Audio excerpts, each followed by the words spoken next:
நல்ல பிதாவே, உம்மை துதிக்கிறோம், ஸ்தோத்திரிக்கிறோம் ஆண்டவரே. இந்த அருமையான வேலைக்காக நன்றி செலுத்துகிறோம். விசேஷமாக உம்முடைய கிருபை எங்களோடு கூட இருப்பதற்காக நன்றி செலுத்துகிறோம்.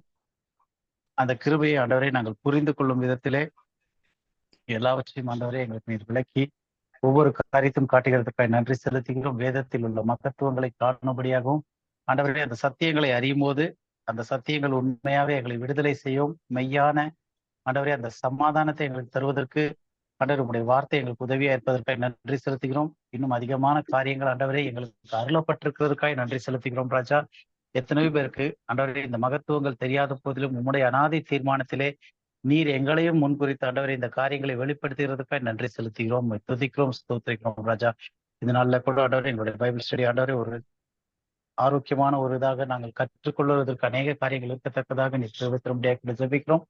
ஒருவரோடு கூட ஒருவர் ஆண்டவரே நீர் இருந்து ஆண்டவரே நாங்கள் கேட்கிற காரியங்களை, நாங்கள் சொல்லுகிற காரியங்கள், பேசுகிற காரியங்கள் ஆண்டவரே நீ புரியத்தக்க விதத்துல நீ திரும்ப கூட ஜெபிக்கிறோம்.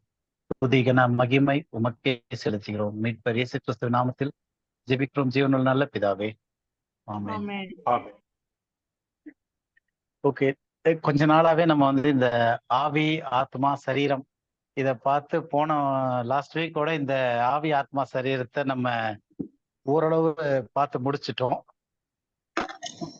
இப்ப இந்த வாரம் வந்து லாஸ்ட் வீக் நம்ம எதை ஃபைனலா பேசி முடிச்சோம் அப்படின்னா, ஆத்மா அப்படின்றது வந்து வெறும் மனிதனுக்கு மட்டும் இல்ல, மனிதனை சிருஷ்டிக்கிறதுக்கு முன்னாடி எங்கெல்லாம் வந்து ஜீவ ஜந்துக்கள் அப்படின்னு வந்திருக்கும் அந்த வார்த்தையுமே வந்து ஜீவ ஆத்மாக்கள்ன்றத பத்தி பார்த்தோம். அப்ப எல்லா மிருகங்கள், ஊரும் பிராணிகள், நாட்டு மிருகங்கள், காட்டு மிருகங்கள் எல்லாவற்றுக்கும், மீன்கள், பறவைகள் எல்லாத்துக்குமே ஆத்மா இருக்குன்னு பார்த்தோம். அவைகளுக்கும் சரீரம் இருக்கு, அவைகளுக்கும் ஆவி இருக்கு. ஆனா அவைகளுடைய ஆவியில வித்தியாசம் இருக்கு. சரீரம், மாம்சம் ரெண்டுமே மண்ணில இருந்து தான் வந்தது. மிருகத்துக்கா இருந்தாலும் மனிதனுக்கா இருந்தாலும் மறிக்கும் போது அது ரிட்டர்ன் அங்க திரும்ப போகுது அப்படின் போது அது மண்ணுக்கே போகுதுன்னு பார்த்தோம். அதே மாதிரி ஆவி வந்து மனிதனுடைய ஆவி தன்னை தந்த தேவனிடத்திற்கு மேலே உயருதுன்னு பார்த்தோம். மிருகங்களுடைய ஆவி பூமியில இறங்குது அப்படின்னு பார்த்தோம். அப்போ பூமியில இருந்து இறங்குதுன்னா ஏன் அப்படின்னு பார்த்தா, பூமிக்கு ஜீவனை கொடுக்கும் தன்மையை தேவன் கொடுத்து வச்சிருந்தாரு. பூமியில இருந்து அந்த ஜீவனானது மிருகங்களுக்கு, மற்ற பறவைகளுக்கு எல்லாத்துக்கும் வந்துச்சு. ஸோ அதுல ஒரு வித்தியாசம் இருக்குன்னு பார்த்தோம். ஆத்மான்றது வந்து இது ரெண்டும் சேர்ந்து உருவாக்கப்பட்ட ஒரு விஷயமா இருக்கு. எதுல ரத்தம் இருக்கோ, எதுல வந்து நடமாடக்கூடிய சக்தி இருக்கோ, எது நடமாடுதோ, எது ரத்தம் இருக்கோ, உணர்வுகள் இருக்கக்கூடியதா இருக்கோ, அதுல ஆத்மா இருக்குன்னு பார்த்தோம். மரம், செடி, கொடிகளுக்கு ஆத்மா கிடையாது அப்படின்னு சொல்லி பார்த்தோம். அப்போ இன்னைக்கு நம்ம என்ன பார்க்க போறோம் அப்படின்னா, ஒரு மிருகத்துக்கும் மனிதனுக்கும் என்ன வித்தியாசம்? ஏன்னா அதுக்கும் ஆவி, ஆத்மா, சரீரம் இருக்குன்னு பார்த்துட்டோம். நமக்கும் ஆவி, ஆத்மா, சரீரம் இருக்கு. ஆனா அதனுடைய ஆவிலையும் நம்மளுடைய ஆவிலையும் உள்ள ஒரே வித்தியாசம் என்னன்னா, நம்மளுடைய ஆவி தேவனிடத்துல இருந்து டைரக்டா சுவாசத்தின் மூலமாக அவருக்கு நாசியில கொடுத்தாரு. அந்த சுவாசம் நமக்குள்ள வந்துச்சு. அப்படியாக நமக்கு ஆவி வந்துச்சு. ஆனா மிருகங்களுக்கு மண்ணுல இருந்து ஆவி வந்துச்சு. மறுபடியும் அது மறிக்கும் போது மண்ணுக்கு போச்சு அப்படின்னு பார்த்தோம். இப்ப இது போக ஆத்மா அப்படின்றதுதான் உண்மையான நபர். அந்த ரத்த ஓட்டம் இருக்கிற ஜீவன் உள்ள அந்த எல்லாமே இருக்கக்கூடியது அந்த ஆத்மா தான் அப்படின்னு பார்த்தோம். அந்த உணர்வுகள்லாம் இருக்கிறது, பசி, தாகம், தூக்கம், அந்த ஆக்சுவலா இருக்கக்கூடிய அந்த ஒரு மனிதன் இல்ல அந்த ஆக்சுவலா இருக்கக்கூடிய ஒரு மிருகம் ஏதா இருக்கட்டும், அது அந்த ஆத்மாவை தான் குறிக்குதே தவிர சரீரம்ன்றது வெறும் மண்ணு. அப்ப இந்த ஆத்மா குறித்து பார்க்கும்போது மனிதனுடைய ஆத்மால என்ன விசேஷம் இருக்கு? ஏன்னா இப்ப மனிதனுடைய ஆத்மாவும் மிருகத்தினுடைய ஆத்மாவும் ஒன்னேதான் அப்படின்னும் போது இதுக்கு என்ன வித்தியாசம் இருக்கு? ஏன்னா எல்லாமே லிவிங் கிரீச்சர்ஸ்னு பார்த்துட்டோம். எங்கெல்லாம் வந்து வேதத்துல வந்து ஊரும் பிராணிகள், ஜீவ ஜந்துக்கள்னு வருதோ அதுவும் ஆத்மா தான். அப்ப மனிதனுக்கும் அதே ஆத்மா இருக்கு, மிருகங்களுக்கும் அதே ஆத்மா இருக்கு. அப்ப என்ன வித்தியாசம் அப்படின்றத நம்ம இன்னைக்கு பார்க்க போறோம். அப்ப என்ன வித்தியாசம் அப்படின்னு பார்த்தோம்னா, முதலாவது வேதத்துல வந்து எங்கேயுமே மிருக ஜீவன்களை வந்து தேவன் வந்து உண்டாக கடவுதுன்னாரு. பூமியானது அதை உண்டாக்கிருச்சு, அப்படி சிருஷ்டிக்கப்பட்டுச்சு. ஆனா மனுஷனுக்கு ஒரு வார்த்தையை சொல்றாரு, நாம் சிருஷ்டிப்போம் அப்படின்னு சொல்லிட்டு, நமது சாயலை உண்டாக்குவோமாக அப்படின்னு சொல்லிட்டு அவர் உண்டாக்குறாரு. உண்டாக்கும் போது எப்படி உண்டாக்குறாருன்னா, மனுஷனை தேவ சாயலாகவும் தேவ ரூபத்தின்படியும் சிருஷ்டித்தார். அப்ப மனுஷனை சிருஷ்டிக்கும் போது தேவன் ரெண்டு வார்த்தைகள் யூஸ் பண்றாரு. ஒண்ணு வந்து இமேஜ், இன்னொன்னு லைக்னஸ். அதை நம்ம ஒரு வசனம் எடுத்து படிச்சிடலாம். ஆதியாகமம் 1 அதிகாரம் 26, 27 ரெண்டு வசனங்கள்.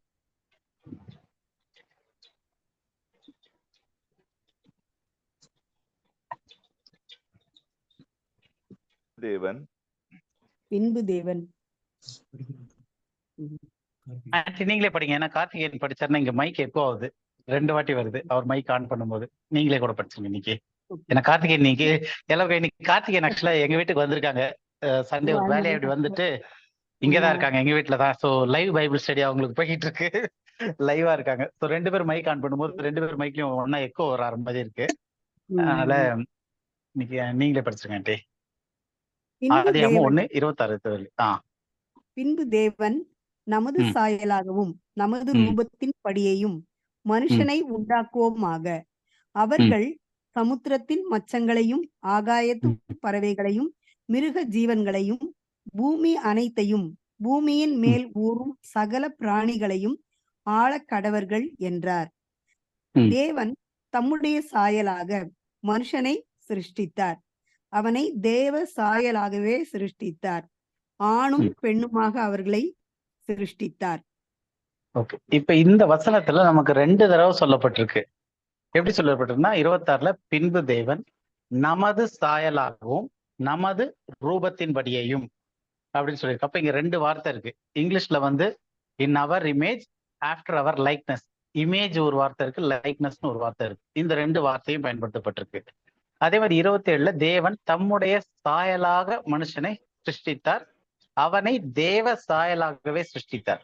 அப்போ மற்ற மிருக ஜீவன்கள் எதுவா இருக்கட்டும், அவைகளுக்கு ஆவி, ஆத்மா, சரீரம் 3மே இருந்தாலும் இங்க வந்து மனுஷனுடைய ஸ்பெஷாலிட்டி என்ன அப்படின்னா, அந்த மனுஷன் உருவாக்கப்பட்ட விதம் இருக்கே, அது வந்து தேவனுடைய இமேஜ் ஃபர்ஸ்ட், 2வது தேவனுடைய லைக்னஸ், அவருடைய சாயல் மற்றும் அவருடைய ரூபம். ஆனா தமிழ்ல போடும்போது இங்கிலீஷ்ல ஃபர்ஸ்ட் இமேஜ்னு வந்துடும், அப்புறம் லைக்னஸ்னு வரும். இங்க தமிழ்ல வந்து சாயல் ஆகவும் ரூபத்தின் படியும் போது அந்த சாயல் தான் லைக்னஸும், ரூபம்ன்றது இமேஜாவும் வருது. ஸோ இந்த 2 காரியத்துல தேவன் சிருஷ்டிருக்கார் மனுஷன் அப்படின்னு பாக்குறோம். அப்ப மனுஷன் தேவ சாயலாகவே சிருஷ்டிக்கப்பட்டிருக்கார், ரூபமாகவே சிருஷ்டிக்கப்பட்டிருக்கார் அப்படின்னா என்ன அர்த்தம் முதல்? ஓகேவா? இப்ப இந்த விஷயத்துல வந்து பொதுவா தேவனுடைய ரூபம் மற்றும் சாயல் அதை பத்தின பொதுவான ஒரு போதனை இருக்கு.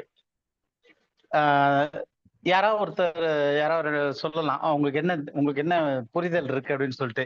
தேவனுடைய சாயல்லையும் தேவனுடைய ரூபத்திலையும் நம்ம சிருஷ்டிக்கப்பட்டிருக்கோம் அப்படின்னும் போது அது என்ன இது? ஏன்னா பொதுவான கருத்தும் ஒன்று போட்டிருக்கு. நம்ம என்ன நினைக்கிறோம்? தேவனுடைய சாயல், தேவனுடைய ரூபம்ன்றது தேவன் ஆவியாக இருக்கிறார். தேவன் ஆவியாக இருக்கிறார், அதனால நமக்குள்ள ஆவி இருக்கு. வேற வேற யாராவது ஏதாவது தாட்ஸ்?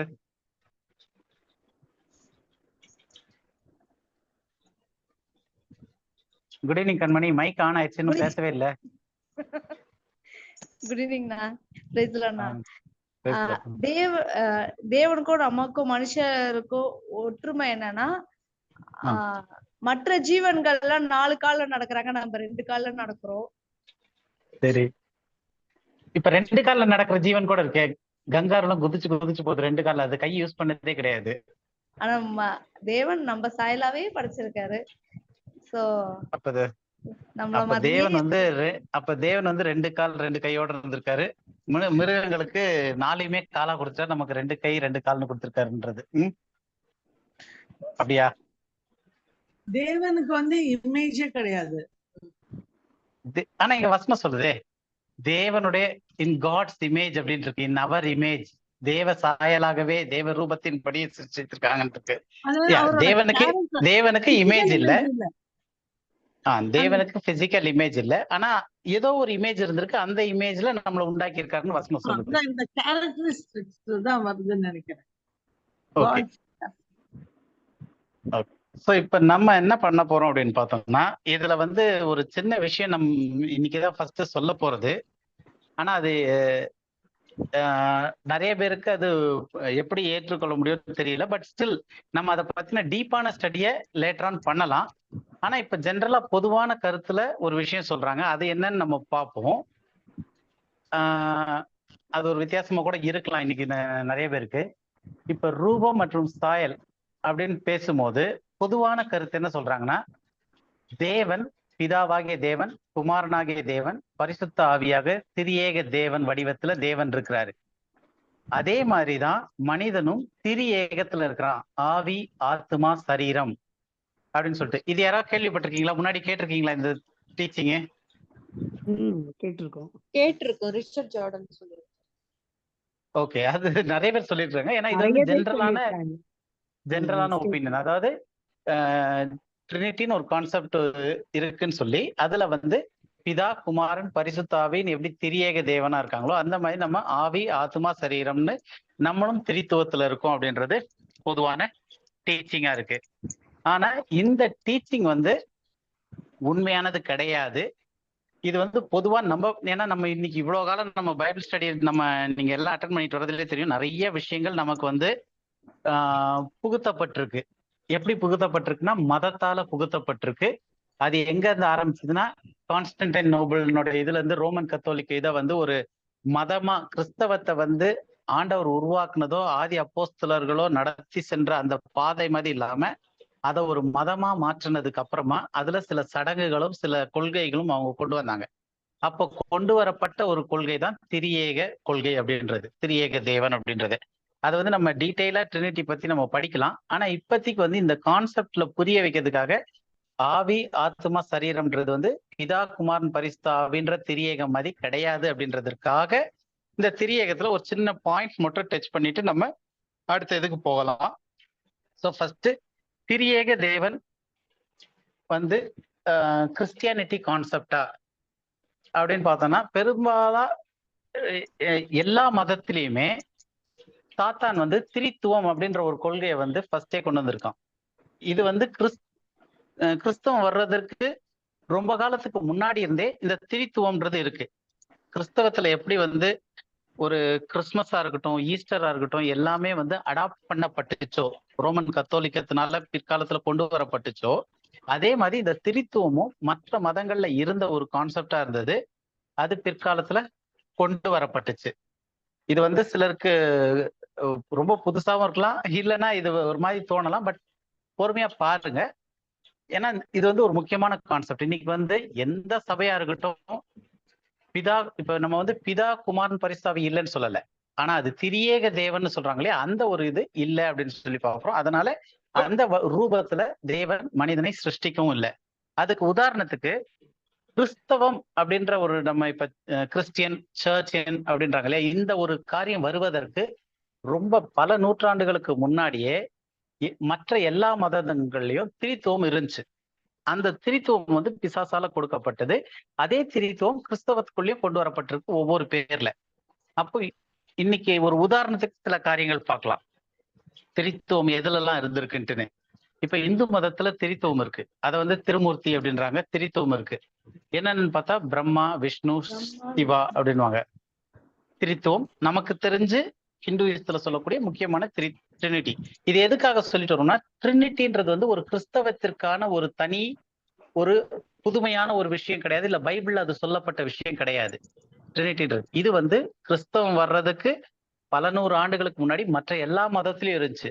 அப்ப அந்த மதத்துல இருந்ததெல்லாம் உள்ள கொண்டு வந்து கிறிஸ்தவத்திற்குள்ள இவங்க ஒரு பேட்ச் ஒர்க் மாதிரி பண்ணி எல்லாத்தையும் ஃபில் பண்றாங்க. எங்க இருக்கலாம் வந்து அவங்களுக்கு மதத்திற்கான காரியங்கள் எங்கெல்லாம் தேவைப்படுதோ அதெல்லாம் கிறிஸ்டியானிட்டியில கொண்டு வந்து சேர்க்கப்படுது.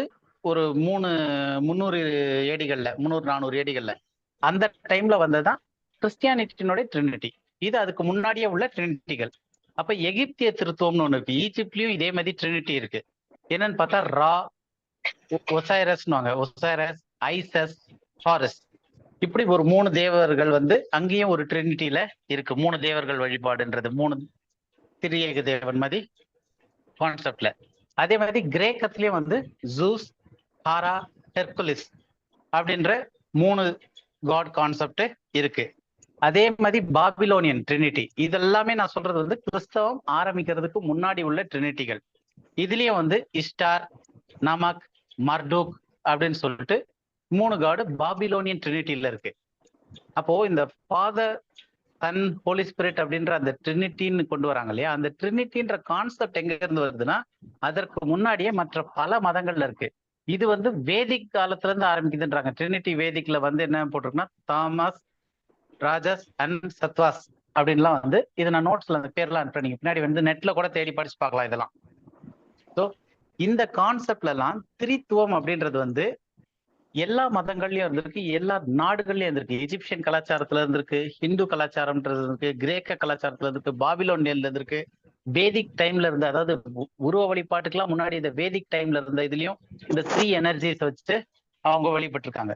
ஸோ அப்ப இந்த 3 காட் கான்செப்ட் வந்து தனித்தனியா ஒவ்வொருத்தரும் ஒரு கடவுளா இருக்கிறாங்க. 3 காட் கான்செப்ட்ன்றது வந்து ஏற்கனவே இருந்தது. இப்ப கிறிஸ்தவத்துல வரும்போது கிறிஸ்டியானிட்டியில பழைய ஏற்பாட்டுல என்ன சொல்லியிருக்கு, ஒரே கடவுள்னு ஆச்சு. அப்ப இந்த ஒரே கடவுள்னு சொல்லும் போது இவங்க வந்து இந்த ட்ரினிட்டி கான்செப்ட் எடுத்துட்டு வரும்போது 1 காட் இன் 3 டிஃப்ரெண்ட் ஃபார்ம்ஸ் அப்படின்னு சொல்லிட்டு ஒரு கான்செப்ட் கொடுக்குறாங்க கிறிஸ்டியானிட்டியில. ஸோ உதாரணத்துக்கு இப்ப திரித்துவத்துல என்ன அடிப்படையில சொல்றாங்கன்னா, ஒரே தேவன் இருப்பாங்க, சமமான நிலைமையில சமமான அடிப்படையில நித்தியமா எல்லா டைம்லயும், அதாவது கோ equal co eternal divine persons அப்படின்றாங்க.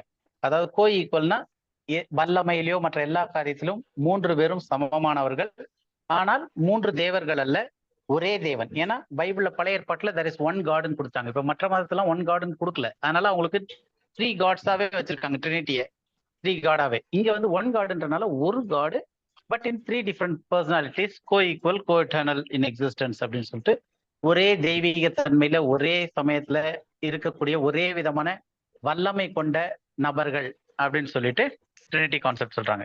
இப்ப அந்த ட்ரினிட்டியில கிறிஸ்டியன் ட்ரினிட்டி அப்படின்னு பார்க்க போனோம்னா முதல் விஷயம் வந்து எப்படி சொல்றாங்கன்னா, God the father, God the Sun, God the Holi spirit. அதாவது பிதாவாகிய தேவன், குமாரனாகிய தேவன், பரிசுத்த ஆவியாகிய தேவன். கேள்விப்பட்டிருக்கீங்களா சர்ச்சுகள்ல இந்த வார்த்தை சொல்றது? இல்ல புதுசா கேள்விப்படுறீங்களா?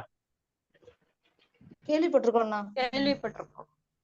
ஏன்னா அந்த பிதாவாகிய தேவன் சொல்றது மட்டும் இல்லாம குமாரனாகிய கடவுள்வாங்க, இல்ல குமாரனாகிய தேவன், இல்லாட்டி பரிசுத்த ஆவியாகிய தேவன் அப்படின்னு சொல்லிட்டு. ஆனா இதுல விசேஷமான விஷயம், நம்ம கவனிக்க வேண்டிய விஷயம், விசேஷமா இல்ல கவனிக்க வேண்டிய விஷயம் என்னன்னா, பிதாவாகிய தேவன் அப்படின்ற ஒரு சொல், அந்த ஒரு பிரேஸ் இருக்குல்ல, அந்த சொற்றொடர், அதை தவிர்த்து குமாரனாகிய தேவன் மற்றும் பரிசுத்த ஆவியாகிய தேவன்ற வார்த்தைகள் பைபிள்லயே கிடையாது. இது வந்து பிற்காலத்துல மனிதனால அந்த டேர்ம் ஃபார்ம் பண்ணப்பட்டு அந்த ட்ரினிட்டின்ற கான்செப்ட் கொண்டு வரப்பட்டுச்சு. அது வந்து அவங்களுடைய ஓரல்ல சர்ச்சில் சொல்லி மக்களுடைய மனதுல அது அப்படியே ஆழமா பதிஞ்சு இருக்கே தவிர வேதத்துல குமாரனாகிய தேவன் பரிசுத்தாவியாகிய தேவன்ற வார்த்தைகளே கிடையாது. அப்ப தேவன் அப்படின்னு சொல்லும் போதே பிதாவாகிய தேவனை தான் குறிக்குது. இது மொத்தமே நம்ம ட்ரினிட்டி பத்தி தனியா படிக்க போறோம். இப்ப நம்ம ட்ரினிட்டி பத்தியே படிக்கல. இப்ப எதுக்காக இதை சொல்றோம் அப்படின்னா, பிதா குமாரன் பரிசுத்தாவின்ற மாதிரி நம்மளும் திரித்துவத்துல ஆவி ஆத்மா சரீரம்ன்றது கிடையாது. அது வந்து தேவனுடைய இமேஜ் கிடையாதுன்றது. ஏன்னா தேவனுடைய இமேஜ்னா பிதா குமாரன் பரிசுத்தாவின் போது பிதாவும் குமாரனும் ஒன்றா இருக்காங்களா அப்படின் போது அவங்க வந்து ட்ரினிட்டி கான்செப்ட்ல சொல்றவங்க வந்து 2 பேரும் சமமானவர்கள், கோ ஈக்குவல் இன் எக்ஸிஸ்டன்ஸ் அப்படின்றாங்க. ஸோ அதை மட்டும் தான் நான் இப்ப புரிய வைக்க போறேன். மற்றபடி நம்ம ட்ரினிட்டி பத்தி இன்னும் கொஞ்ச காலம் கழிச்சு திரும்ப ஃபியூச்சர்ல படிக்கலாம். இப்ப இதுல வந்து கிறிஸ்தவத்துல, இந்த கிறிஸ்தவ மண்டலத்துல கிறிஸ்தவத்துல பொதுவா சொல்லக்கூடியது பிதாவாகிய தேவன், குமாரனாகிய கர்த்தராகிய இயேசு கிறிஸ்து, இது எல்லாமே வந்து சமமா இருக்கிறாங்க அப்படின்னு சொல்லிட்டு தான் பொதுவான கருத்து. ட்ரினிட்டின்றதே வந்து கோ ஈக்குவல் இன் எக்ஸிஸ்டன்ஸ். பிதாவா இருக்கட்டும், குமாரனா இருக்கட்டும், பரிசுத்தாவியானவரா இருக்கட்டும், 3 பேரும் ஒரே தேவன், 3 விதமா இது பண்றாங்க, 3 பேருக்கும் ஒரே வல்லமை, ஒரே காரியங்கள்னு சொல்றாங்க. இப்ப நம்ம இதுல வந்து 1 கொரிந்தியர் 15வது அதிகாரம் 27, 28 இந்த 2 வசனம் மட்டும் பார்த்துட்டு நம்ம மெயின் டாபிக் போயிடலாம். அதாவது 3 பேர்ல வந்து இந்த வசனத்தை வச்சு கொஞ்சம் நம்ம விளக்கிட்டு அது இது போயிடலாம். 1 கொரிந்தியர் 15, 27, 28 2 வசனங்கள் படிங்க. சகலத்தையும் அவருடைய பாதத்திற்கு கீழ்ப்படுத்தினாரே, ஆகியும் சகலமும் அவருக்கு கீழ்ப்படுத்தப்பட்டதென்று சொல்லியிருக்கும் போது சகலத்தையும் அவருக்கு கீழ்ப்படுத்தினவர் கீழ்ப்படுத்தப்படவில்லை என்பது வெளியரங்கமாய் இருக்கிறது. சகலமும் அவருக்கு கீழ்ப்பட்டிருக்கும் போது தேவனே சகலத்திலும் சகலமுமாய் இருப்பதற்கு குமாரன் தாமும் தமக்கு சகலத்தையும் கீழ்ப்படுத்தினவருக்கு கீழ்ப்பட்டு இருப்பார். ஓகே, இப்ப இந்த வசனம் வந்து நார்மலா படிக்கிறவங்களுக்கு பயங்கர கன்ஃபியூஷனா இருக்கும். கீழ்ப்படுத்தினாரே, கீழ்பட்டிருப்பார், கீழ்படுத்திருப்பாரு, சகலத்தையும் விட்டுன்னு ஒரே கன்ஃபியூஷன் அவருடைய. அதனால நீங்க அந்த ஸ்கிரீன்ல பாத்தீங்கன்னா நான் வந்து பிரிச்சு அதுக்கு யார் யாருன்னு ஹைலைட் போட்டு வச்சிருக்கேன். சோ அந்த மாதிரி நான் படிக்கிறேன். இப்ப சகலத்தையும் அவருடைய அப்படின் போது கர்த்தராகிய இயேசு கிறிஸ்துவுடைய பாதத்திற்கு கீழ்ப்படுத்தினாரே. அப்போ அவருடையன்றது வேற ஒரு ஆளு, கீழ்ப்படுத்தினாரேன்றது வேற.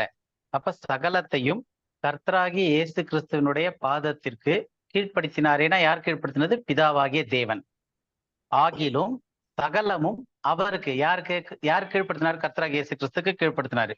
அவருக்கு, அதாவது கர்த்தராகிய இயேசு கிறிஸ்துக்கு கீழ்ப்பட்டதென்று சொல்லியிருக்கும் போது சகலத்தையும் அவருக்கு, யாருக்கு? கர்த்தராகிய இயேசு கிறிஸ்துவுக்கு கீழ்ப்படுத்தினவர் யாரு? பிதாவாகிய தேவன். கீழ்ப்படுத்தினவர் கீழ்ப்படவில்லை என்பது வெளியரங்கமா இருக்கிறது. அப்ப இயேசு கிறிஸ்துக்கு கீழே பிதாவாகிய தேவன் எல்லாவற்றையும் கீழ்ப்படுத்துறாரு. அவர் எல்லாவற்றையும் கீழ்ப்படுத்திருக்காரு. இயேசு கிறிஸ்துவுக்கு பிதாவாகிய தேவன் எல்லாத்தையும் கீழ்ப்படுத்திருக்காருன்னு சொல்லும் போதே அந்த எல்லாவற்றையும் இயேசு கிறிஸ்துக்கு கீழ்ப்படுத்தின பிதாவாகிய தேவன் இயேசு கிறிஸ்துவுக்கு கீழ்ப்படவில்லை என்பது வெளியரங்கமா இருக்கிறது. அதுதான் 27வது வசனத்தினுடைய அர்த்தம். இப்ப அடுத்து 28ல சகலமும் அவருக்கு, யாருக்கு? இயேசு கிறிஸ்துவுக்கு கீழ்பட்டிருக்கும் போது, ஏன்னா பிதாவாகிய தேவன் அவருக்கு தான் கீழ்ப்படுத்திருக்காரு. சகலமும் இயேசு கிறிஸ்துக்கு, கர்த்தராகிய இயேசு கிறிஸ்துக்கு கீழ்பட்டு இருக்கும் போது தேவனே, அதாவது பிதாவாகிய தேவனே சகலத்திலும் சகலமுமாய் இருப்பதற்கு குமாரன், யார்? கர்த்தராகிய இயேசு கிறிஸ்து தாமும் தமக்கு சகலத்தையும் கீழ்ப்படுத்தினவருக்கு. அவருக்கு யார் சகலத்தையும் கீழ்ப்படுத்தினது? பிதாவாகிய தேவன். அப்ப தாமும் தமக்கு கீழ்ப்படுத்தினவராயிருக்கிற பிதாவாகிய தேவனுக்கு கீழ்பட்டிருப்பார். யார் கீழ்பட்டிருப்பார்? கர்த்தராகிய இயேசு கிறிஸ்து. புரியுதா உங்களுக்கு இப்ப இந்த வசனம்? இதுல ஏதாவது கன்ஃபியூஷன் இருக்கா? நிறைய கன்ஃபியூஷன் இருக்கா? அது நாங்க டைம் எடுத்து கொஞ்சம் ஓகே. இப்ப அதாவது ஓகே, இந்த வசனம் வந்து ரொம்ப ரொம்ப ஆழம். நான் கொஞ்சம் ஒரு சின்ன சஜஷன் பண்ணவா? சொல்லுங்க பத்ரியா. இப்போ யாரு அக்கா படிக்கும் பொழுது அந்த அவர் வருதுல, அந்த அவர் யாருன்னு சொல்லிட்டு நம்ம சொல்லலாம். அப்ப அந்த மாதிரி ஒவ்வொரு அவருன்னு சொல்லும் பொழுது அந்த பிரிக்கிறோம் இல்லையா, அது வந்து நாம பண்ணும் பொழுது நீங்க சொன்னீங்க கரெக்டா இருந்தது. ஆனா இப்ப நம்ம வந்து நாங்க வந்து அதை புரிஞ்சுக்கிறதுக்கு நாங்க சொல்லும் பொழுது அது இன்னும் கொஞ்சம் இதுவா இருக்கும். அக்கா ஒரு தடவை படிக்கிறீங்களா அந்த வசனத்தை? ஏன்னா இது வந்து ரொம்ப ரொம்ப ரொம்ப முக்கியமான இடம். இந்த வசனத்தை தெளிவா புரிஞ்சுக்கிட்டோம்னா அது ஒரு பெரிய பவுண்டேஷன். அக்கா அதை ஒரு நிமிஷம் பண்ணுங்க. இது ரொம்ப சிம்பிள், ரொம்ப குழப்பவே வேண்டாம். பிதா வந்து எல்லாத்தையுமே இயேசு கிறிஸ்துக்கு கீழ்ப்படுத்தி விட்டுருக்காரு. ஆமா, இயேசு கிறிஸ்துவும் பிதாவுக்கு கீழ்ப்பட்டுதான் இருக்கிறாரு. ஆமா, எல்லாத்தையும் கீழ்படுத்தின பிதாவாகிய தேவன் இயேசு கிறிஸ்துக்கு கீழ்ப்படவில்லை. இப்ப நான் பிரதர் இல்ல ஒண்ணு செய்யறேன், நான் அந்த அவருடைய எல்லாம் எடுத்துட்டு அந்த இயேசு கிறிஸ்து பிதாவாகிய தேவன் போட்டு நான் படிக்கிறேன். அப்படி இப்ப நான் படிக்கிறேன். அந்த சகலத்தையும் இயேசு கிறிஸ்துவின் பாதத்திற்கு கீழ்ப்படுத்தின பிதாவாகிய தேவன் ஆகிலும் சகலமும் இயேசு கிறிஸ்துவுக்கு கீழ்ப்பட்டதென்று சொல்லியிருக்கும் போது சகலத்தையும் இயேசு கிறிஸ்துவுக்கு கீழ்ப்படுத்தினவராகிய பிதாவாகிய தேவன் கீழ்ப்படவில்லை என்பது வெளியரங்கமாய் இருக்கிறது. அப்ப இது என்ன அர்த்தம்னா, பிதாவாகிய தேவன் இயேசு கிறிஸ்துவுக்கு எல்லாவற்றையும் கீழ்ப்படுத்துறாரு. அப்ப கீழ்ப்படுத்தும் போது கீழ்ப்படுத்தினவர் யாரு? பிதாவாகிய தேவன். அவர் வந்து இயேசு கிறிஸ்துவுக்கு கீழ்ப்படவில்லை அப்படின்னு. அப்ப கர்த்தராகிய இயேசு கிறிஸ்துவுக்கு பிதாவாகிய தேவன் எல்லாத்தையும் கீழ்ப்படுத்துறாரு. ஆனா அவரு கீழ்ப்பட்டல, அவர் தான் கீழ்ப்படுத்துறாரு. அதனால அவர் கீழ்ப்படல அப்படின்ட்டு தெளிவா சொல்லுது. அடுத்த வசனத்துல சகலமும் இயேசு கிறிஸ்துவுக்கு கீழ்ப்பட்டு இருக்கும் போது பிதாவாகிய தேவன் சகலத்திலும் சகலமுமாய் இருப்பதற்கு குமாரனாகிய இயேசு கிறிஸ்து தாமும் தமக்கு சகலத்தையும் கீழ்ப்படுத்தின பிதாவாகிய தேவனுக்கு கீழ்ப்பட்டிருப்பார். இயேசு கிறிஸ்து கீழ்ப்பட்டிருப்பார். இப்ப ரெண்டு முக்கியமான விஷயம் இதுல என்னன்னா, நமக்கு இந்த இது நீங்க பொறுமையா ஒரு 5 தடவை 6 தடவை கூட வாசித்து பாருங்க. எங்க யாருக்கு கீழ்ப்பட்டிருப்பார், யார் கீழ்ப்படுத்திருக்காருன்னு. இப்ப நம்மளுடைய பாயிண்ட்ல என்ன அப்படின்னா, திரித்துவத்துல வந்து கோ ஈக்குவல் பிதாவாகிய தேவன் இல்லாட்டி பிதாவாகிய தேவன் குமாரனாகிய தேவன்ற வார்த்தையை யூஸ் பண்ணுவாங்க. அப்ப பிதாவாகிய தேவனும் குமாரனாகிய தேவனும் இருவரும் சமமாய் இருக்கிறார்கள் அப்படின்றதுதான் ட்ரினிட்டியோடைய கான்செப்ட்ல ஃபர்ஸ்ட் 2 பேர் இருந்து நம்ம பாக்குறோம். அப்படி பார்க்கும்போது இங்க வந்து பிதாவாகிய தேவன் மேல இருக்காரு, அவர் வந்து குமாரனுக்கு கீழ்ப்படவில்லைன்னு வெளியரங்கமா தெரியுதுன்னு 27வது வசனத்துல முடிச்சுட்டு 28வது வசனத்துல வந்து ஆனா இயேசு கிறிஸ்து வந்து தமக்கு எல்லாத்தையும் கீழ்ப்படுத்தின பிதாவாகிய தேவனுக்கும் அவர் கீழ்ப்பட்டு இருப்பார். எதுக்குன்னா தேவன் பிதாவாகிய தேவன் சகலத்திலும் சகலமுமாய் இருப்பதற்காக இயேசு கிறிஸ்து பிதாவுக்கு கீழ்ப்பட்டிருப்பார்னு இருக்கு. அப்ப 2 வசனத்தினுடைய கடைசி வசனங்கள் அந்த லைன் எடுத்து பார்த்தோம்னா 27வது வசனத்துல பிதாவாகிய தேவன் இயேசு கிறிஸ்துவுக்கு கீழ்ப்படவில்லைன்றது வெளியரங்கமா இருக்குது. 28வது வசனத்துல இயேசு கிறிஸ்து பிதாவாகிய தேவனுக்கு கீழ்ப்பட்டிருப்பார்னு இருக்கு. இது புரியுதா உங்களுக்கு இந்த இதுல 2 வசனத்துல? அது புரியுது பிரதர். இப்போ அதாவது பிதாவாகிய தேவன் வந்து இயேசு கிறிஸ்துவுக்கு கீழ்ப்படவில்லை, அதாவது அவருக்கு கீழே அவர் போகல. ஆனா இயேசு கிறிஸ்து பிதாவாகிய தேவனுக்கு கீழ்ப்பட்டு வராரு. அப்போ 2 பேரும் கோ ஈக்குவல் இன் எக்ஸிஸ்டன்ஸ்ன்றாங்கல்ல, 2 பேரும் சமமானவர்கள்னு. அதுவே இந்த வசனத்தின்படி தவறானது. ஏன்னா பிதாவாகிய தேவன்றவர் வந்து கீழ்ப்படவில்லைன்றது வெளியரங்கமா பப்ளிக்கா இருக்கு, எல்லாருக்கும் கண்ணுக்கு தெரியுற மாதிரி பப்ளிக்கா இருக்கு. பிதாவாகிய தேவன் இயேசு கிறிஸ்துவுக்கு கீழ்ப்படவில்லைன்றது அப்படின்னு போட்டுட்டு, ஆனா இயேசு கிறிஸ்து வந்து பிதாவுக்கு கீழ்ப்பட்டு இருக்கிறாரு அப்படின்னு சொல்லி வருது. அப்ப இதுல நம்ம என்ன பாக்குறோம் அப்படின்னா திரித்துவம், திரியேக தேவன். திரித்துவம்ன்றதே திரியேக தேவன், 3 பேரும் ஈக்குவலா இருக்கக்கூடிய தேவன். இந்த கான்செப்ட்ல பரிசுத்த ஆவியானவர்ன்ற ஒரு கான்செப்டே இல்ல. ஆனா இது வந்து நம்ம டீட்டெயிலா படிக்க போறோம் திரித்துவத்தை பத்தி.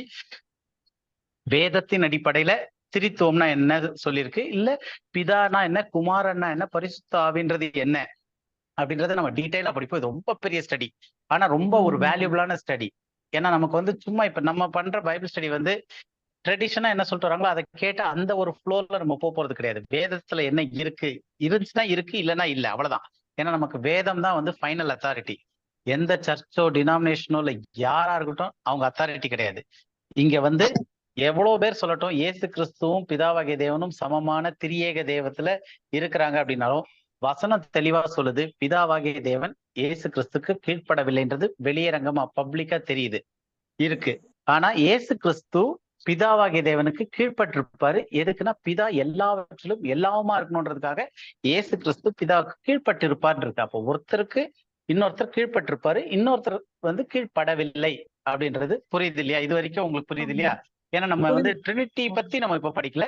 பட் எதுக்காக இப்படி வரோம்னா இந்த கிறிஸ்டியானிட்டியில வர ட்ரினிட்டின்ற கான்செப்டே வந்து வேதத்திற்கு முரணாக நிறைய விஷயங்களை உள்ள கொண்டு வந்து அதை வந்து நம்ம டீட்டெயிலா படிப்போம். இது வந்து எதுக்குன்னா ஒரு ஐ ஓப்பனிங்காக, நமக்கு ஒரு கண் திறக்கப்பட்டு இந்த ஒரு பெர்ஸ்பெக்டிவ் பாக்குறதுக்காக இப்ப சொல்றது.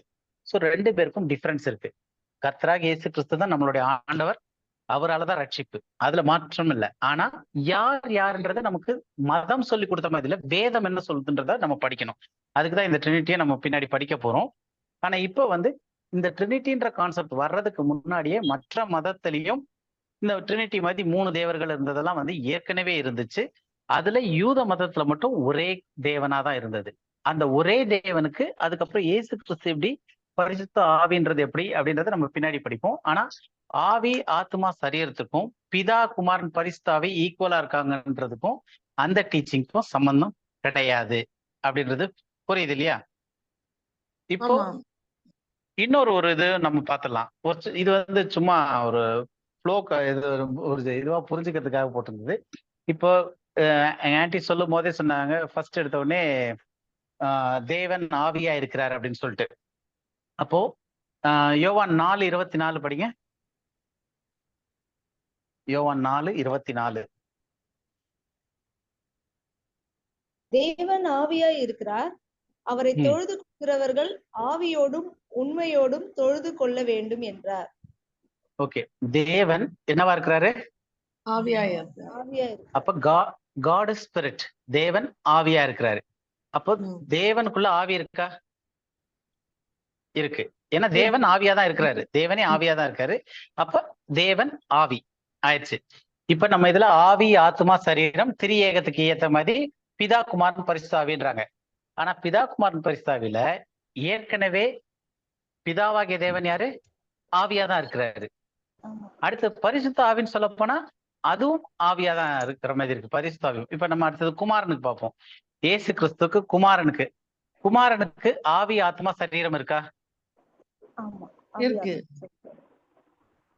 இருக்கா இல்லையா? இயேசு கிறிஸ்துக்கு ஆவி ஆத்மா சரீரம் இருக்கு. இருக்கு. சரீரம் இருக்கு. எல்லாமே ஓகே, அப்ப இயேசு கிறிஸ்துவுக்கு ஆவி இருக்கு அப்படின்றதுக்கு ஒரு வசனம் பார்க்கலாம். லூக்கா 23வது அதிகாரம் 46வது வசனம்.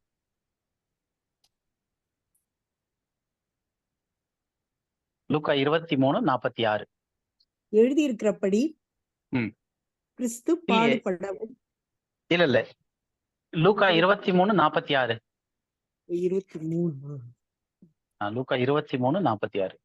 இயேசு பிதாவே உம்முடைய கைகளில் என் ஆவியை ஒப்புவிக்கிறேன் என்று மகா சத்தமாய் கூப்பிட்டு சொன்னார். ம். இப்படி சொல்லி ஜீவனை விட்டார். இதுல வந்து இயேசு சொல்றாரு, பிதாவே உம்முடைய கைகளில் என் ஆவியை ஒப்புவிக்கிறேன். அப்ப சிலுவையில வந்து பிதா கிட்ட இயேசு ஆவியை ஒப்புவிக்கிறேன் அப்படின்னு வருது. அப்ப இயேசு கிறிஸ்துவுக்கு ஆவி இருக்கு, ரைட்டா? அதுக்கு இந்த இது. அடுத்தது கர்த்தராகிய இயேசு கிறிஸ்துவுக்கு இந்த பூமியில இருந்தப்போ ஆத்மா இருந்துச்சா அப்படின்னு பார்த்தோம்னா மத்தேயு 26வது அதிகாரம் 38வது வசனம். மத்தேயு 26. அப்போது அவர் என் ஆத்மா மரணத்துக்கு ஏதுவான துக்கம் கொண்டிருக்கிறது, நீங்கள் இங்கே தங்கி என்னோட கூட விழித்திருங்கள் என்று சொல்லி. ஓகே, இப்ப மரணத்துக்கு ஏதுவான துக்கம் கொண்டாடுறது என்னது? ஆத்துமா, மரண பயம். ஆத்துமா மரண பயம் இல்ல. வசனம் படிங்க. வசனம் என்ன இருக்கு? இப்ப அதுலயே வசனத்துல இருக்கிறதான் கேக்குறேன் நானு. ஆத்துமா ஆத்துமா. மரணத்துக்கு அப்பொழுது அவர் எது சொல்றாரு? என் ஆத்துமா மரணத்துக்கு ஏதுவான துக்கம் கொண்டாடுகிறதுன்றாரு. அப்ப இயேசு கிறிஸ்துவுக்கு ஒரு ஆவி இருந்துச்சு. சிலுவையில ஆவிய தேவனுடைய பிதாவினுடைய கரத்துல ஒப்புவிக்கிறாரு. அவருடைய ஆத்மா இருக்கு. அந்த ஆத்மா மரணத்திற்கு ஏதுவான துக்கம் கொண்டாடுகிறது. இப்ப ஆவி இருக்கு, ஆத்மா இருக்கு. சரீரம் இருக்கா அப்படின்னு பார்த்தா நான் எல்லாருக்கும் ஆப்வியஸா தெரியும் சரீரம் இருக்குன்னு. இருந்தாலும் ஒரு வசனம் படிச்சிடலாம். மத்தேயு 26:26. மத்தேயு 26:26. அவர்கள் போஜனம் பண்ணுகையில் இயேசு அப்பத்தை எடுத்து ஆசீர்வதித்து அதை பிட்டு சீஷர்களுக்கு கொடுத்து, நீங்கள் வாங்கி புசியுங்கள், இது என்னுடைய சரீரமாய் இருக்கிறது என்றார். இத வந்து ஒரு அடையாளமா சொல்லிட்டு போறாரு. பட் நமக்கு தெரியும் இயேசு கிறிஸ்துவுக்கு வந்து சரீரம் இருந்துச்சுன்னு. அப்போ இங்க வந்து கர்த்தராகிய இயேசு கிறிஸ்துக்கு நம்ம பார்க்கும்போது அவருக்கு ஒரு ஆவி இருக்கு, ஒரு ஆத்மா இருக்கு, ஒரு சரீரமும் இருக்கு. ஏன்னா அவரு மாம்சீகத்துல வெளியே வந்தாரு. அதனால 3 விஷயமும் அவருக்கு இருக்கு. அடுத்தது ஆவி. அப்ப ஆவின்றது என்னது அப்படின்னு பார்த்தோம்னா 2 கொரிந்தியர் 3:13 3:17 பாருங்க. 2 கொரிந்தியர் 3:17.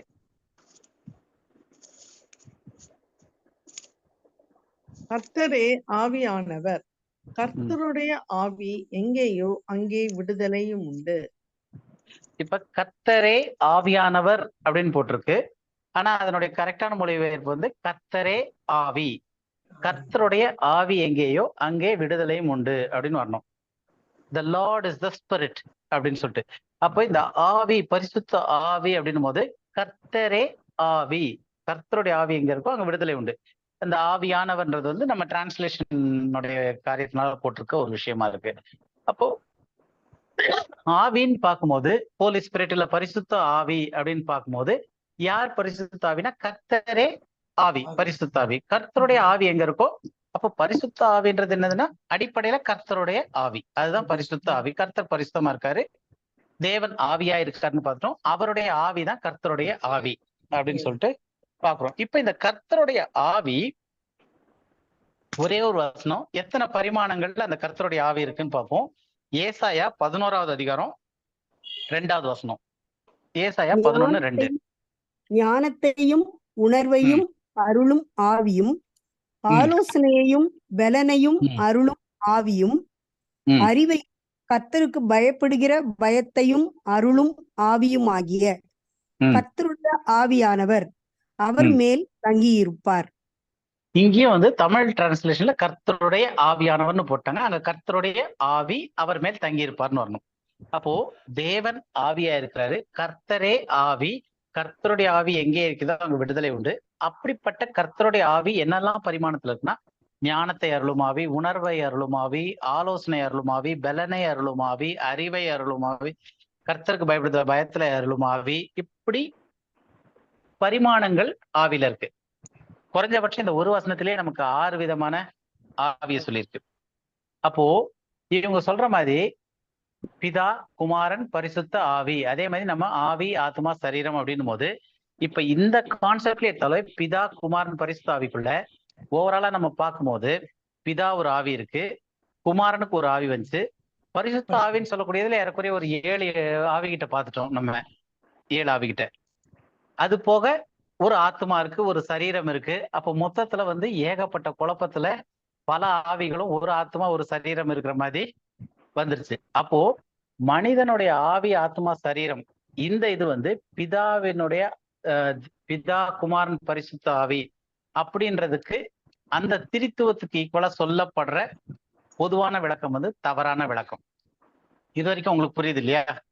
அதாவது இது எதுக்காக இப்ப நம்ம எடுத்தோம் அப்படின்னா, ஏன்னா நானும் கொஞ்சம் நெட்ல எடுத்து பார்த்தேன். எந்த இதுல எடுத்தாலும் தேவனுடைய சாயல், தேவனுடைய ரூபம், அவருடைய இமேஜ்ல சிருஷ்டிக்கப்பட்டிருக்கும்னா எல்லா இதுலயுமே என்ன போட்டிருக்கு அப்படின்னா, இந்த ட்ரினிட்டி பிலீவ் பண்ணி வர்றதுல எல்லாத்துலயுமே வந்து தேவன் ஆவி, இது பிதா, குமாரன், பரிசுத்த ஆவி அப்படின்னு திரித்துவத்துல இருக்காரு. அதே மாதிரி மனுஷனை ஆவி, ஆத்மா, சரீரம்னு உண்டாக்கி இருக்காரு அப்படின்றாங்களே தவிர இதனுடைய கரெக்டான அர்த்தம் வந்து அந்த ஒரு பொதுவான டீச்சிங்ல இல்லை. அப்ப நமக்கு பிப்ளிக்கல் அண்டர்ஸ்டாண்டிங், வேதத்தின்படி நம்ம அதை புரிந்து கொள்ளணும் அப்படின்னா தேவனுடைய ரூபம் மற்றும் அவருடைய சாயல் அது என்ன அப்படின்றத நம்ம வேதத்துல இருந்து புரிஞ்சுக்கலாம். கரெக்டா? இப்ப தேவனுடைய ரூபம் ஃபர்ஸ்ட் நம்ம பார்க்க போறது. சோ தேவனுடைய ரூபம் அப்படின்னும் போது தேவனுக்கு உருவம் உண்டா? ஏன்னா அதை நம்ம ஃபர்ஸ்டே பார்த்தோம், தேவன் ஆவியா இருக்கிறார் அப்படின்னு பார்த்துட்டோம். ஆனா தேவன் ஆவியா இருக்கிறார் போது தேவனுடைய ரூபத்துல நம்மளை உண்டாக்கி இருக்காருன்றாரு. அப்ப தேவனுடைய ரூபம் என்ன? ஏதாவது கெஸ் ஐடியா இருக்கா யாருக்காவது? இல்ல ஏதாவது தாட்ஸ் இருக்கா?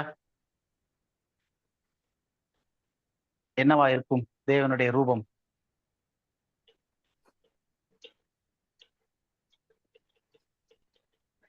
வெளிச்சம் இருக்குமா?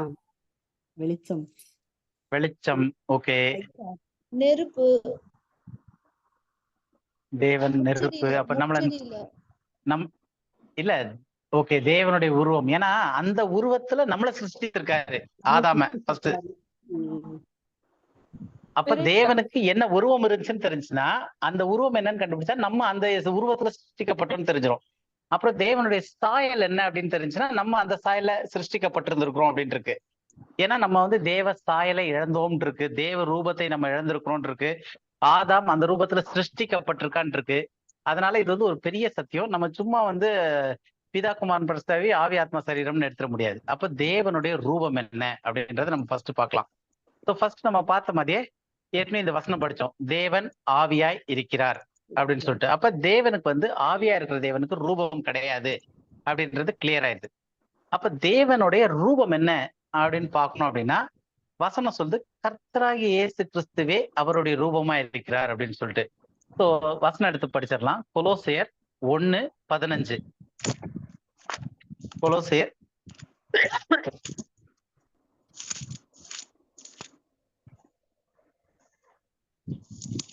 கொலோசையர் 1:15. அவர் அதரிசனமான தேவனுடைய தற்சுரூபமும் சர்வ சிருஷ்டிக்கும் முந்தின பேருமானவர். ஓகே, இப்ப இதுல வந்து அவர் அதரிசனமான தேவனுடைய தற்சுரூபமும் அப்படின்னு இருக்கு. அப்ப அந்த அவர் யாரு? யார பத்தி இது சொல்லிட்டு வருது இந்த வசனங்கள்? பிதாவை பத்தி சொல்லிட்டு இருக்கு. குமாரனை குறிச்சு. இயேசு கிறிஸ்து. 14வது வசனம் படிச்சு பாருங்க. குமாரனாகி அவருக்குள். குமாரனாகி அவருக்குள். அப்ப இந்த வசனம் எதை பத்தி பேசிட்டு வருதுன்னா கான்டெக்ட்ல குமாரனை பத்தி பேசிட்டு வருது. அப்ப அந்த அவர்ன்றது யாரு? குமாரன். அப்போ இயேசு கர்த்தராகிய இயேசு கிறிஸ்து இல்ல குமாரன் அதரிசனமான தேவனுடைய தற்சுரூபமும் சர்வ சிருஷ்டிக்கும் முந்தின பெருமானவர். இங்கிலீஷ்ல first born of every creature. அப்ப இங்கிலீஷ்ல வந்து என்ன போட்டிருக்குன்னா who is the image of the invisible God. அப்ப தேவனுக்கு ரூபம் இருக்கான்னு கேட்டா தேவன் ரூபமற்றவர், ஏன்னா தேவன் ஆவியா இருக்கிறார். அப்ப ஆவியா இருக்கிற தேவனுக்கு உருவம் உண்டா அப்படின்னு கேட்டா அதை விசிபிளா கொண்டு வரக்கூடியது அதரிசனமான தேவனுடைய உருவமா எதை பாக்குறோம் அப்படின்னா கர்த்தராகி இயேசு கிறிஸ்து. அப்ப கர்த்தராகி இயேசு கிறிஸ்து தான் தேவனுடைய தற்சொரூபமா இருக்கிறார். அப்ப தேவனுக்கு ஒரு உருவம் நம்மளால விஷுவலைஸ் பண்ணக்கூடிய விதத்துல ஒரு உருவம் இப்ப தெரியுது. ஃபார் எக்ஸாம்பிள் நம்ம எக்ஸாம்பிள் என்ன, நம்ம ஒரு இமேஜினேஷன் இப்ப அப்படி வைக்கலாம், ஏன்னா இதுலயும் நம்ம இன்னும் உள்ள போக போறோம். அதரிசனமான தேவனுடைய தற்சொரூபம் யாருன்னா இயேசு கிறிஸ்து. அப்ப நம்ம தேவனுடைய உருவம்னு சொல்லும் போது அதை ஒரு இயேசு கிறிஸ்து, கர்த்தராகிய இயேசு கிறிஸ்துவோட நம்ம கம்பேர் பண்ணலாம். அடுத்தது கர்த்தராகிய இயேசு கிறிஸ்து வந்து அவருடைய உருவமா இருக்கிறார் அப்படின்னா எப்படி உருவமா இருக்கிறாரு அப்படின்னு சொல்லி பார்க்கணும். அவருடைய பிரகாசத்தின் ஆன்டி, நீங்க சொன்ன மாதிரி அந்த லைட் பிரகாசம். ஸோ அதுக்கு நம்ம ஒரு வசனம் படிச்சிடலாம். அதுக்கு முன்னாடி இயேசு கிறிஸ்து பிரகாசமா இருக்கிறாருன்னு பாக்கிறதுக்கு முன்னாடி அவர் என்னவா பார்த்தோம், அதரிசனமான தேவனுடைய தற்சொரூபமா சர்வ சிருஷ்டிக்கு முதன்மையா இருக்காருன்னு பார்த்தோம். அப்ப ஒரு விஷயம் நம்ம கிளியர் ஆயிடுச்சு, கர்த்தராகிய இயேசு கிறிஸ்து வந்து அதரிசனமான தேவனுடைய, அதாவது இன்விசிபிள் காடோடைய இமேஜ். யாரு? கர்த்தராகிய இயேசு கிறிஸ்து, லார்ட் ஜீசஸ் கிரைஸ்ட். இப்போ கேள்வி என்னன்னா, ஆண்டவராகிய இயேசு கிறிஸ்து வந்து இந்த பூமியில 2000 வருஷத்துக்கு முன்னாடி வந்து இருந்தப்போ ஒரு உருவத்துல வந்தார் இல்லையா, பிறந்து வளர்ந்து குழந்தையா பிறந்து வளர்ந்து வந்தார் இல்லையா, அந்த உருவம் அந்த ரூபம் தான் தேவனுடைய உருவமா, தேவனுடைய ரூபமா? இல்லைங்கண்ணா. இல்ல. வேற யாராவது? நல்ல கொஸ்டின் புரிஞ்சுங்க. இயேசு கிறிஸ்து இந்த பூமியில 2000 வருஷத்துக்கு முன்னாடி பிறந்தப்ப ஒரு குழந்தையா பிறந்து வளர்ந்து சிலுவையில மரிச்சு போறாரு. அப்ப அவரு ஒரு மாம்ச சாயல்ல வெளிப்பட்டு அவர் வாழ்ந்துகிட்டு இருக்காரு. அந்த உருவம், அந்த இயேசு கிறிஸ்து, அவர் வந்து தேவனுடைய தற்சொரூபமா அப்படின்றதுதான் என்னுடைய கேள்வி. இல்லன்னு நினைக்கிறேன். இல்ல. இல்லைங்கண்ணா. இல்லைங்கண்ணா. அவர் மனுஷ சாயல்ல பிறந்தாருன்னு வருது இல்லையா? ஓகே. இயேசு கிறிஸ்து மனுஷனுடைய சாயல்ல பிறந்தாருன்னு வருது. ஆமா. அப்போ 2000 வருஷத்துக்கு முன்னாடி இயேசு கிறிஸ்து இப்ப என்ன நிலைமைக்கு போயிடுச்சுன்னா, 2000 வருஷத்துக்கு முன்னாடி பிறந்த இயேசு கிறிஸ்துனுடைய ரூபத்தை யாரும் பார்த்தது இல்ல. ஆனா இன்னைக்கு எல்லா கேலண்டர்லயும் எல்லா வசனாட்டையிலயும் மற்ற எல்லா இதுலயும் வந்து ஒரு ஹாலிவுட் ஆக்டர் அந்த இடத்துல கொண்டு வந்து வச்சு பாக்குற அளவுக்கு வந்துருச்சு தேவனுடைய ரூபத்துக்கு ஈக்குவலா. அது இன்னொரு ஒரு கொடுமை.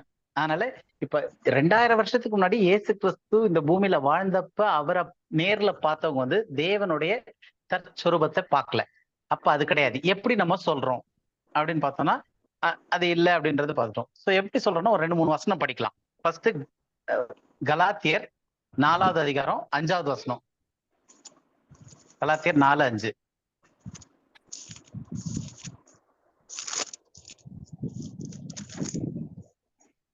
கலாத்தியர் 4:5. காலம் நிறைவேறின போது ஸ்திரீனிடத்திற்கு பிறந்தவரும் நியாய பிரமாணத்திற்கு கீழானவருமாகிய தம்முடைய குமாரனை தேவன் அனுப்பினார். ஓகே. இப்ப இந்த வசனத்துல வந்து தமிழ்ல அவ்வளவு கரெக்டா அந்த இது வரல. ஏன்னா காலம் நிறைவேறின போது, ஓகே, ஸ்திரீனிடத்திற்கு பிறந்தவரும் நியாய பிரமாணத்திற்கு கீழானவருமாகிய தம்முடைய குமாரனை. அப்ப தேவனுடைய குமாரன் என்னவா இருந்திருக்காருன்னா, ஸ்திரீனிடத்துல பிறந்து நியாய பிரமாணத்திற்கு கீழா இருக்கக்கூடிய தம்முடைய குமாரனை தேவன் அனுப்பினார்ன்ற மாதிரி தமிழ்ல அர்த்தம் வருது. புரியுதா உங்களுக்கு? தமிழ்னுடைய அர்த்தம் அப்படி வருது. ஆனா ஒரிஜினலா எப்படி வந்திருக்கணும் அப்படின்னா, அது பக்கத்துல இப்ப நான் போட்டிருக்கேன் ஒரு இதுல, அந்த இது பாத்தீங்கன்னா தெரியும். காலம் நிறைவேறின போது ஸ்திரீனிடத்தில் பிறக்கவும் நியாய பிரமாணத்திற்கு கீழானவருமாக இருக்க தேவன் தம்முடைய குமாரனை அனுப்பினார். அப்போ இங்க வந்து என்ன அர்த்தம் வருது அப்படின்னா, தேவனுடைய குமாரன் வந்து ஸ்திரீனிடத்திற்கு வந்து நியாயப்பிரமாணத்திற்கு கீழானவராய் இருக்கக்கூடிய அந்த தேவகுமாரனை தேவன் அனுப்பினார் அப்படின்ற மாதிரி அர்த்தத்துல வருது. ஆனா அது ஆக்சுவலா எப்படி இருக்குன்னா, God sent forth his son. தேவன் அவருடைய குமாரனை அனுப்புனாரு. எப்படி அனுப்புனார்னா, ஸ்திரீனிடத்திற்கும் நியாயப்பிரமாணத்துக்கு உட்பட்டவருமா இருக்கும்படியாக தேவன் அவருடைய குமாரனை அனுப்பி இருக்கிறாரு அப்படின்னு சொல்லிட்டு பாக்குறோம். சோ இப்ப நம்ம இங்க பார்த்தது என்னன்னா, தேவனுடைய குமாரனை தேவன் ஸ்திரீனிடத்தில் பிறந்தவருமாய் நியாயப்பிரமாணத்திற்கு கீழானவருமாய் அனுப்பியிருக்காரு அப்படின்னு ஃபர்ஸ்ட் விஷயம் பார்க்கிறோம். இப்ப அதுக்கடுத்தது இன்னொன்னு, அவர் அப்படி அனுப்பும் போது ஸ்திரீனிடத்தில் பிறந்து, ஏன்னா நம்ம இப்ப பேசுறதே வந்து 2000 வருஷத்துக்கு முன்னாடி இயேசு கிறிஸ்து குழந்தையா பிறந்து வளர்ந்து சிலுவையில மரிக்கிற வரைக்கும் இருந்த அந்த ஒரு உருவம், அது வந்து தேவனுடைய உருவமா? ஏன்னா இயேசு கிறிஸ்து அவர்தான் தேவனுடைய தற்சொரூபம் அப்படின்னு பார்த்துட்டோம். அப்ப எதுதான் தற்சொரூபம்னு பார்க்கணும். சோ அதுக்கு வந்து 2000 வருஷத்துக்கு முன்னாடி வந்தப்ப இருந்த அந்த சரீரம் தற்சொரூபமானா இல்லைன்னு பார்த்துட்டோம். ஏன் இல்லைன்னா, முதல் விஷயம், அவரு ஸ்திரீனிடத்தில் பிறந்தவர், நியாயப்பிரமாணத்திற்கு கீழாக தேவன் அவருடைய குமாரனை அனுப்பிட்டாரு. அப்ப அந்த கேட்டகரிக்கு உள்ள அவரை பிரஸ் பண்ணி அனுப்பியிருக்காரு. இன்னொரு வசனம் படிக்கலாம், ரோமர் 8வது அதிகாரம் 3வது வசனம். ரோமர் 8:3. அது எப்படி எனில், மாம்சத்தினாலே பலவீனமாய் இருந்த நியாயப்பிரமாணம் செய்யக்கூடாததை தேவனே செய்யும்படிக்கு தம்முடைய குமாரனை பாவ மாம்சத்தின் சாயலாகவும் பாவத்தை போக்கும் பலியாகவும் அனுப்பி மாம்சத்திலே பாவத்தை ஆக்கினைக்குள்ளாக தீர்த்தார். இதுல வந்து தெளிவா இருக்கு, தேவனே செய்யும்படிக்கு தம்முடைய குமாரனை பாவ மாம்சத்தின் சாயலாக. அப்போ இயேசு கிறிஸ்து 2000 வருஷத்துக்கு முன்னாடி பிறந்து ஸ்திரீனிடத்துல இருந்து வரும்போது, நியாயப்பிரமாணத்துக்கு கீழ்ப்பட்டவரா வந்த போது அவர் எப்படி வந்தார்னா, பாவ மாம்சத்தின் சாயல்ல. அப்ப அங்க நம்ம பாக்குறோம், அவர் தேவனுடைய தற்சொரூபம் போது தேவனுடைய சாயல்ல அவர் இருந்தாருன்னு சொல்லி பாக்குறோம். தேவனுடைய எக்ஸாக்ட் இமேஜா இருந்தாருன்னு பாக்குறோம் இயேசு கிறிஸ்துவுக்கு சொல்லும் போது. ஆனா இங்க பூமியில 2000 வருஷத்துக்கு வந்தப்ப எப்படி இருந்திருக்காரு? பாவ மாம்சத்தின் சாயல்ல வந்திருக்காரு அப்படின்னு சொல்லிட்டு பார்த்தோம். இன்னொரு வசனம் படிச்சிடலாம், பிலிப்பியர்ல 2வது அதிகாரம் 6, 7, 8. பிலிப்பியர்ல 2வது அதிகாரம் 6, 7, 8. அவர் தேவனுடைய ரூபமாய் இருந்தும் தேவனுக்கு சமமாய் இருப்பதை கொள்ளையாடின பொருளாக எண்ணாமல் தம்மை தாமே வெறுமையாக்கி அடிமையின் ரூபம் எடுத்து மனுஷர் சாயலானார். அவர் மனுஷர் ரூபமாய் காணப்பட்டு மரண பரியந்தம், அதாவது சிலுவையின் மரண பரியந்தமும் கீழ்ப்படிந்தவராகி தம்மை தாமே தாழ்த்தினார்.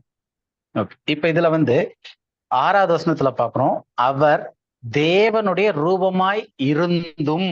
அப்ப அது வந்து பாஸ்ட் டென்ஸ்ல தேவனுடைய ரூபமா தான் இருந்திருக்காரு. தேவனுடைய ரூபமா இருந்தும் அது கொள்ளையாடின பொருளாக எண்ணாமல் தம்மை தாமே வெறுத்து என்ன எதிர்த்திருக்காரு? அப்ப தேவனுடைய ரூபமா இருந்து இப்ப என்ன ஆயிட்டாரு? அடிமையின் ரூபம் எடுத்து என்னவா அந்த ரூபம் எடுத்த உடனே எப்படி வந்துட்டாரு? மனுஷ சாயலானார். அவர் மனுஷ ரூபமாய் காணப்பட்டு. அப்போ இந்த 2000 வருஷத்துக்கு முன்னாடி இயேசு கிறிஸ்து இந்த பூமியில வந்தப்ப அவரு தேவனுடைய தற்சொரூபமா இருந்தாரா? அவரு தேவனுடைய ரூபமா இருந்தாரான்னு கேட்டா இல்ல. அவர் அதுக்கு முன்னாடி தேவனுடைய ரூபமா இருந்தாரு. ஆனா பூமியில பிறக்கும் போது அவர் என்னவாயிருக்கிறாரு? ஸ்திரீனிடத்துல நியாயப்பிரமாணத்துக்கு உட்பட்டு பிறக்கும் போது அடிமையின் ரூபம் எடுத்து மனுஷருடைய சாயல்ல மாறி மனுஷ ரூபமாய் காணப்பட்டு. அப்ப சிலுவையில வந்து மரிக்கிறதுக்காக அவர் வந்தப்ப 2000 வருஷத்துக்கு முன்னாடி அவர் பிறக்கும் போது அவரு தேவ சாயல்ல இல்லை. அதனால அந்த இயேசு கிறிஸ்துவனுடைய போட்டோவோ லிட்ரலா இருந்தாலே நமக்கு தேவையில்லை. இன்னைக்கு இருக்கிற எந்த ஒரு இமேஜ் முகங்களும் அந்த மாதிரி நீள முடி வச்சுக்கிட்டு வெள்ளை அங்கி போட்டுக்கிட்டு அது எல்லாமே வந்து மனுஷ சாயல்ல உள்ள மூஞ்சி தான். கிளியர் ஆகுது உங்களுக்கு? கொஞ்சம் நான் என்ன சொல்றேன்னு புரியுது இல்லையா? சோ இயேசு கிறிஸ்து தேவனுடைய சாயல்ல இருந்தாரு, அவர் தான் தற்சொரூபமா இருந்தாரு. ஆனா 2000 வருஷத்துக்கு முன்னாடி பிறக்கும் போது அந்த இயேசு கிறிஸ்து பிறந்த அந்த சொரூபம் அப்படியே அவர் முகம் பிரகாசமா இருந்துச்சு, இது இருந்துச்சுன்றது வந்து அது அப்ப கிடையாது. 2000 வருஷத்துக்கு முன்னாடி அவர் பிறக்கும் போது அது வந்து தேவ சாயல் கிடையாது. அதை விட்டுட்டு அடிமையின் ரூபம் எடுத்து மனுஷர் சாயல்ல வந்து மனுஷ ரூபமாய் காணப்பட்டார். கிளியரா இல்லையா? அப்ப இயேசு கிறிஸ்து வந்து அவருடைய தற்சொரூபமா இருந்தாலும், பிதாவாகிய தேவனுடைய தற்சொரூபமா இருந்தாலும், இந்த பூமியில வந்து அவர் இருந்தப்ப இருந்த உருவம் வந்து அந்த பிதாவினுடைய இமேஜ் கிடையாது. அப்ப அந்த பிதாவினுடைய இமேஜ் என்ன? இயேசு கிறிஸ்து தற்சொரூபமா இருந்தார் அப்படின்னா அது என்னன்றதை இப்ப நம்ம கண்டுபிடிக்கணும். கிளியரா இருக்கு இல்லையா? இப்ப இயேசு கிறிஸ்து பூமியில இங்க வர்றதற்கு முன்னாடிதான் தேவனுடைய தற்சொரூபமா இருந்திருக்காரு. இந்த பூமியில வெளிப்படும் போது மாம்ச ரூபத்துல, மாம்ச சாயல்ல, பாவ சரீரத்தோடு கூட அந்த சாயல்ல வெளிப்பட்டாரு. அப்ப அந்த வெளிப்பட்ட சரீரத்தை பத்தி நம்ம பேசல. அப்ப அதுக்கு முன்னாடி இருந்த சரீரம் அது எப்படிப்பட்டதா இருந்துச்சு அப்படின்னு பாக்கணும்னா ஒரு 2-3 வசனம் பார்க்கலாம். எபிரேயர் 1 அதிகாரம் 3வது வசனம். இவர் எபிரேயர் அவருடைய மகிமையின் பிரகாசமும் அவருடைய தன்மையின் சொரூபமாய் இருந்து சர்வத்தையும் தம்முடைய வல்லமையுள்ள நமக்கு இவ்வளவுதான் வசனத்தினாலே தேவை. ஓகே, இப்ப இதை எதை பத்தி சொல்லி, யாரை பத்தி சொல்றதுன்னா கர்த்தராகிய இயேசு கிறிஸ்துவ பத்தி. 2வது வசனம் எல்லாம் பார்க்கும்போது அவரை பத்தி சொல்றது. இந்த கடைசி காலத்திலே குமாரனை அனுப்பிட்டுன்னு, கடைசி நாட்கள் அனுப்பிட்டாருன்ட்டுன்னு. அப்போ இவர் அப்படின்றது வந்து இங்க யார சொல்லுதுன்னா கர்த்தராகிய இயேசு கிறிஸ்து. அப்ப கர்த்தராகிய இயேசு கிறிஸ்து அவருடைய மகிமையின் பிரகாசமும். அப்ப அவருடைய மகிமையின் பிரகாசம்னா தேவன், பிதாவாகிய தேவனுடைய மகிமையின் பிரகாசமும் அவருடைய தன்மையின் சொரூபமாய் இருந்து. அப்ப இங்க இவர்ன்றது மட்டும் இயேசு கிறிஸ்து, அவருடையன்றது பிதாவாகிய தேவன், மறுபடியும் அவருடையன்றது பிதாவாகிய தேவன். புரியுது இல்லையா? அப்போ இங்கிலீஷ்ல வந்து who being the brightness of his glory and the express image of his person. அப்போ இயேசு கிறிஸ்து எப்படிப்பட்டவரா இருந்தார்? அவருடைய மகிமை பிதாவினுடைய சாயல்ல இருந்தாரு, இல்ல பிதாவினுடைய தற்சொரூபமா இருந்தாருன்னா அந்த சொரூபம் என்ன அப்படின்னா 2000 வருஷத்துக்கு முன்னாடி பிறந்து வளர்ந்த அந்த இயேசு கிறிஸ்து மாம்சத்தில் வெளிப்பட்ட அந்த இது கிடையாது. அதற்கு முன்னாடி அவர் எப்படி இருந்தாருன்னா அவருடைய மகிமையின் பிரகாசம். இங்க 2 வார்த்தை முக்கியமானது. அவருடைய மகிமை, அவருடைய பிரகாசம். இது ரெண்டுமே பிரைட்னஸ், க்ளோரி. அடுத்தது அவருடைய தன்மையின் சொரூபம். அவருடைய தன்மைன்ற போது அந்த அவருடைய குணாதிசயங்களோட சேர்ந்தது அந்த எல்லாமே. சோ அந்த ஒரு காரியத்துல வெளிப்பட்டிருக்காரு கர்த்தராகிய இயேசு கிறிஸ்து. எப்போ? இந்த மாம்சத்துல வெளிப்படுறதுக்கு முன்னாடி. அதனாலதான் வந்து சர்வ சிருஷ்டிக்கும் முந்தின பேருமானவர்னு கொலோசியர் 1:15 படிச்சோம். நம்ம ட்ரினிட்டி படிக்கும்போது நிறைய விஷயங்கள் அதுல படிக்கலாம். இப்ப அடுத்த இந்த வசனத்துல நம்ம முக்கியமா பார்த்தது வந்து கர்த்தராகிய இயேசு கிறிஸ்து எப்படிப்பட்ட இமேஜ்ல இருந்தார், தேவனுடைய தற்சொரூபம்னா அது என்னவா இருந்துச்சு அப்படின்னா அவருடைய பிதாவாகிய தேவனுடைய மகிமையின் பிரகாசமும் அவருடைய தன்மையின் சொரூபமா இருந்தார். அவருடைய தன்மை, பிதாவாகிய தேவனுடைய தன்மையும் அவருடைய மகிமையின் பிரகாசமுமா இயேசு கிறிஸ்து இருக்கிறாரு அப்படின்னு பாக்குறோம். அடுத்தது சங்கீதம் 104ல முதல் 2 வசனம். சங்கீதம் 104ல முதல் 2 வசனம்.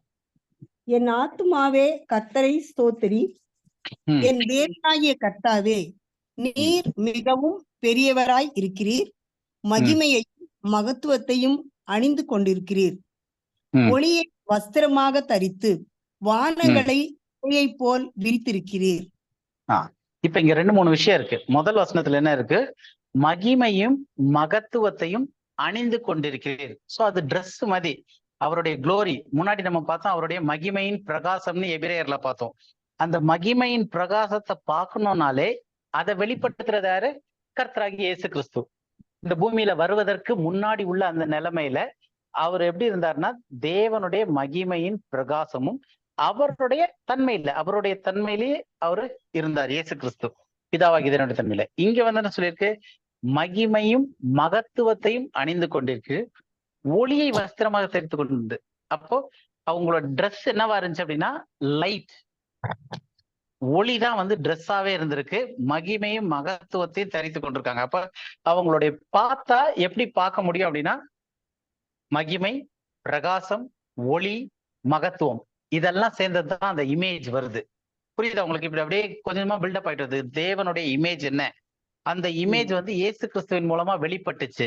அப்ப அந்த வெளிப்பட்ட அந்த இயேசு கிறிஸ்து வந்து 2000 வருஷத்துக்கு முன்னாடி மாம்சத்துல வெளிப்பட்டாரு. அந்த இமேஜ் கிடையாது. அதுக்கு முன்னாடி அவரு இருந்து வெளிக்காட்டின அந்த மகிமை, அந்த மகத்துவம், அந்த ஒளி, அந்த பிரகாசம் இதுதான் வந்து ட்ரெஸ்ஸா இருந்துச்சு. அப்போ இத வந்து இயேசு கிறிஸ்து மாம்சத்தில் வந்த போது வெளிக்காட்டினாரா? இந்த மகிமையை வெளிக்காட்டினாரா அப்படின்னா காட்டியிருக்காரு. எப்ப அப்படின்னு பார்த்தோம்னா மத்தேயு 17வது அதிகாரம் 2வது வசனம். இது 4 காஸ்பிள் 3 காஸ்பிள் இருக்கு. நம்ம மத்தேயுல மட்டும் எடுத்து படிப்போம். மத்தேயு 17:2. அவர்களுக்கு முன்பாக மறுரூபமானார், அவர் முகம் சூரியனை போல பிரகாசித்தது, அவர் வஸ்திரம் வெளிச்சத்தை போல் வெண்மையாயிற்று. இது வந்து இந்த மவுண்ட் ஆஃப் டிரான்ஸ்பிகரேஷன் வாங்க, மறுரூபம் ஆகிற சம்பவம். அந்த மலை மீது கூட்டு போயிட்டு 3 பேரை மட்டும் தனியா கூட்டு போயிட்டு அந்த இது நமக்கு எல்லாருக்கும் தெரியும். அப்போ அங்க மறுரூபம் ஆகும் போது அவர் வந்து தான் ராஜ்யத்துல வருவதை, ஏன்னா அதுக்கு முன்னாடி வசனம் படிச்சு பார்த்தோம்னா இங்க இருக்கிற சிலர் வந்து மரணத்தை நான் ராஜ்யத்துல வருவதற்கு முன்பாக அவங்க மரணத்தை காண மாட்டார்கள்ன்றாரு 6 நாளைக்கு முன்னாடி. இந்த சம்பவத்துக்கு 6 நாளைக்கு முன்னாடி. அதை வச்சு இன்னைக்கும் நிறைய குழப்பங்கள்லாம் இருக்கு. அப்ப அவங்க என்ன அப்படியே வாழ்ந்துட்டு இருந்தாங்களா, அதை இயேசு போய் சொன்னாரா, அந்த மாதிரி நிறைய விஷயங்கள் பேசுவாங்க. ஆனா அங்க இருந்த சிலர்ல மரணத்தை காண மாட்டார்கள் நான் வர்றதுக்கு முன்னாடி, ராஜ்யத்துல வர்றதுக்கு முன்னாடின்னும் போது ராஜ்யத்துல அவர் எப்படி இருப்பார்ன்றத 6 நாள் கழிச்சு அவங்களுக்கு வந்து ஒரு ப்ரீலவுட் காட்டுறாரு ராஜ்யத்துல எப்படி இருப்பாங்கன்னு சொல்லிட்டு. அப்பதான் டிரான்ஸ்பிகரேஷன் மவுண்ட்ல அவர் மறுரூபமாய் காட்டுறாரு. அப்ப மறுரூபம் ஆகும் போது அப்ப வரைக்கும் இயேசு கிறிஸ்துவை மாம்சத்தில் பார்த்து கொண்டிருந்தாங்க. அது தேவனுடைய சாயல் கிடையாது. ஏன்னா தேவனுடைய சாயல்ல வந்து மகிமை, மகத்துவம், ஒளி இதெல்லாத்தையும் அணிந்து கொண்டது மாதிரி இருக்கணும். பிரைட்னஸ், அந்த வெளிச்சம் அவ்வளவு பிரைட்னஸ்ல இருக்கிறது. இப்ப இங்க மறுரூப மலையில என்ன ஆகுது, அவர் முகம் சூரியனை போல பிரகாசித்தது. அப்ப சூரியனை போல பிரகாசித்ததுன்னா அதுல கண்ணு, மூக்கு, காது ஏதாவது கண்டுபிடிக்க முடியுமா? சூரியனை பார்த்தோம்னா அதுக்குள்ள ஏதாவது புள்ளி கிள்ளி ஏதாவது டிசைன் இருந்துச்சுன்னா தெரியுமா? வெறும் ஒரு பிரைட் லைட் நம்ம கண்ணு பூசுற அளவுக்கு ஆகி நம்ம கண்ணு அந்த ஒரு பிளாக் ஸ்பாட் பாக்குற மாதிரி தான் இருக்கும். அவ்வளவு பிரைட்னஸ் வந்துடும். அப்ப அந்த அளவுக்கு அவர் முகம் சூரியனை போல பிரகாசித்து அவர் வஸ்திரம் வெளிச்சத்தை போல வெண்மையாயிற்று. வெளிச்சம்னா என்ன? லைட் போட்டா வெளிச்சம் வந்துடும். அப்ப எப்படி தேவனுடைய தற்சொரூபமா அவர் இருந்தாரோ அந்த ஒரு ப்ரீலூட மறுரூப மலையில அந்த 3 சீஷர்களுக்கு அவர் வெளிப்படுத்தி காட்டுறாரு. இதுதான் என்னுடைய ஒரிஜினல் ரூபம், தேவனுடைய சாயல் நான் இருந்தது அப்படின்னு சொல்லிட்டு அந்த இடத்துல வெளிப்படுத்துறாரு. மாம்சத்தின் ரூபத்தை மாத்தி இந்த ரூபத்தை ஒரு ப்ரீலூடா காட்டுறாரு, வரப்போற நாட்கள்ல எப்படி இருக்க போகுது அப்படின்னு சொல்லிட்டு. அதுக்கப்புறம் இயேசு கிறிஸ்து வந்து இந்த மாம்ச சரீர சாயல்ல இருந்து முடிச்சிட்டு சிலுவையில அப்புறம் பரமேறி போய் அவர் மகிமை அடைந்த பிறகுனா முன்னாடி அவர் எப்படி பூமியில அவதரிக்கிறதுக்கு முன்னாடி என்ன ஒரு மகிமையில இருந்தாரோ, அதாவது தேவனுடைய சாயல் இருந்தாரோ, அந்த சாயலுக்கு மாறின பிறகு பவுலுக்கு வெளிப்படுத்துறாரு. அவர் வெளிப்படுறாரு பவுலுக்கு. அப்போஸ்தலர் 9வது அதிகாரம் 3வது வசனத்துல. அப்பயும் அவர் எப்படி வெளிப்பட்டிருக்காருன்னு பாருங்க. அப்போஸ்தலர் 9வது அதிகாரம் 3வது வசனம். அவன் பிரயாணமாய் போய் தமஸ்குவுக்கு சமீபித்த போது சடிதியிலே வானத்திலிருந்து ஒரு ஒளி அவனை சுற்றி பிரகாசித்தது. இது வந்து ஆண்டவர் இயேசு கிறிஸ்து வந்து பவுல் வந்து பெர்சிக்யூஷன் பண்ண எல்லாரையும் துன்பப்படுத்துறதுக்கு போய்கிட்டு இருக்கும் போது அந்த இன்ட்ராக்ஷன் நடக்கிற இடம். அப்போ வானத்துல இருந்து அவர் வந்து வெள்ளை நீள முடி வச்சுக்கிட்டு அப்படியே இந்த இதுல இப்படியெல்லாம் அவர் பார்க்கல. ஒரு லைட். ஏன்னா அவங்க வஸ்திரமே வந்து ஒளி மாதிரி இருந்துச்சு. மகிமை, மகத்துவம் அவங்க அணிந்து கொண்டிருக்கிற மாதிரி இருந்துச்சு. அவ்வளோ ஒரு பிரைட். அதுல வேற எதுவுமே தெரியாது, டார்க்னஸே இல்லை, அவ்வளோ ஒரு பிரைட். அப்போ வானத்துல இருந்து ஒரு ஒளி அவனை சுற்றிட்டு, அப்ப அவ்வளவு பிரகாசமான ஒளி. இதே சம்பவத்துல மறுபடியும் வந்து பவுல் வந்து இன்னொரு வாட்டி நரேட் பண்றாரு ராஜா கிட்ட. அப்போஸ்தலர் 26:13 அதுல இன்னும் கொஞ்சம் விவரமா சொல்றாரு எப்படி ஆச்சுன்னு சொல்லிட்டு. மத்தியான வேளையில் ராஜாவே, நான் வழியிலே சூரியனுடைய பிரகாசத்திலும் அதிகமான ஒளி வானத்திலிருந்து என்னையும் என்னுடனே கூட பிரயாணம் பண்ணினவர்களையும் சுற்றி பிரகாசிக்க கண்டேன். அப்ப இந்த ஒரு சாயல், இதுதான் தேவனுடைய தற்சொரூபமா இருக்கக்கூடிய கர்த்தராகிய இயேசு கிறிஸ்துனுடைய சாயல்.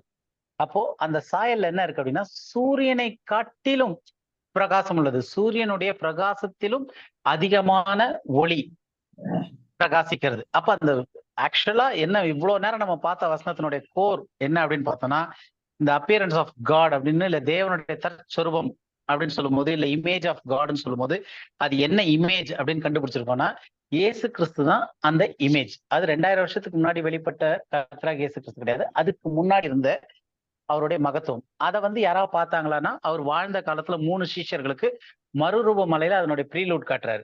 அதுக்கப்புறம் அவர் பூமியில இருந்து பரமேறி போனதுக்கு அப்புறம் அவர் மகிமை அடைந்த பிறகு, பழைய மகிமைக்கு அவர் வந்த பிறகு பவுலுக்கு வெளிப்படுத்துறாரு. அப்பையும் அதே ஒரு பிரைட் லைட், பிரகாசம், சூரியனை விட பிரைட்டான ஒரு லைட். சோ இதுதான் வந்து நம்ம இவ்வளவு நேரம் பார்த்தது. அப்ப இதுல என்னெல்லாம் விஷயம் பார்த்திருக்கோம்னா, அவரு கர்த்தராகிய இயேசு கிறிஸ்து தேவனின் மகிமையின் பிரகாசம், மகிமை மற்றும் மகத்துவத்தை அணிந்திருக்கிறார், ஒளியை வஸ்திரமாக தரித்து கொண்டிருக்கார். இப்ப இது வரைக்கும் நம்ம கிளியரா இருக்கு இல்லையா அவர் எப்படி இருந்திருக்காரு அப்படின்னு சொல்லிட்டு. அப்ப இந்த இதுல சொல்லும் போது மனிதனை தேவனின் ரூபத்தில் சிருஷ்டிக்கப்பட்டான். மனிதன் தேவனுடைய ரூபத்தில் சிருஷ்டிக்கப்பட்டான்னு வேதம் சொல்லும் போது மனிதன் என்ன அணிந்து எப்படி சிருஷ்டிக்கப்பட்டிருக்கான்? ஏன்னா தேவனுடைய இமேஜ்னா என்னன்னா கண்ணு, காது, மூக்கு, இல்ல 2 கை 2 கால் இப்படி எல்லாம் கிடையாது. இல்ல ஆவி, ஆத்மா, சரீரம் அப்படியும் கிடையாது. தேவனுடைய இமேஜ். அது யார் வெளிப்படுத்தினதுன்னா கர்த்தராகிய இயேசு கிறிஸ்து. எப்ப வெளிப்படுத்தினார்னா 2000 வருஷத்துக்கு முன்னாடி வந்தப்ப இருந்தது இல்ல, அதற்கு முன்னாடியும் 2000 வருஷத்துல வாழ்ந்துகிட்டு இருக்கும்போது 3 சீஷர்களுக்கு ஒரு தடவை வெளிப்படுத்தி காட்டியிருக்காரு. அதுக்கப்புறம் மறுரூபமாய் போனதுக்கு அப்புறமா, பரமேறி போனதுக்கு அப்புறமா மகிமை அடைந்த பிறகு அந்த மகிமையோட கூட அப்போஸ்தலனாகிய பவுலுக்கு ஒரு தடவை வெளிப்படுத்தியிருக்காரு. அப்போஸ்தலனாகிய பவுல் வெளிப்படும் போது கண்ணே குருடாகிற அளவுக்கு அந்த மகிமை அவ்வளவு பிரைட் இருந்திருக்கு. சோ இதுதான் நம்ம தேவனுடைய இமேஜா இப்ப நம்ம பாக்குறோம், தேவனுடைய தற்சுரூபம் அப்படின் போது. அப்ப இந்த ரூபத்துல மனுஷனை உண்டாக்குவோம் அப்படின்னா, அப்ப மனிதனை தேவன் எப்படி உண்டாக்கியிருக்காரு, ஆதாம் எப்படி உண்டாக்கியிருக்காருன்னா மகிமையின் பிரகாசமாகவும் மகிமை மற்றும் மகத்துவத்தை அணிந்தவனாகவும் ஒளியின் வஸ்திரத்தை தரித்தவனாகவும் தேவன் ஆதாமை சிருஷ்டித்திருக்கிறார். புரியுதா உங்களுக்கு?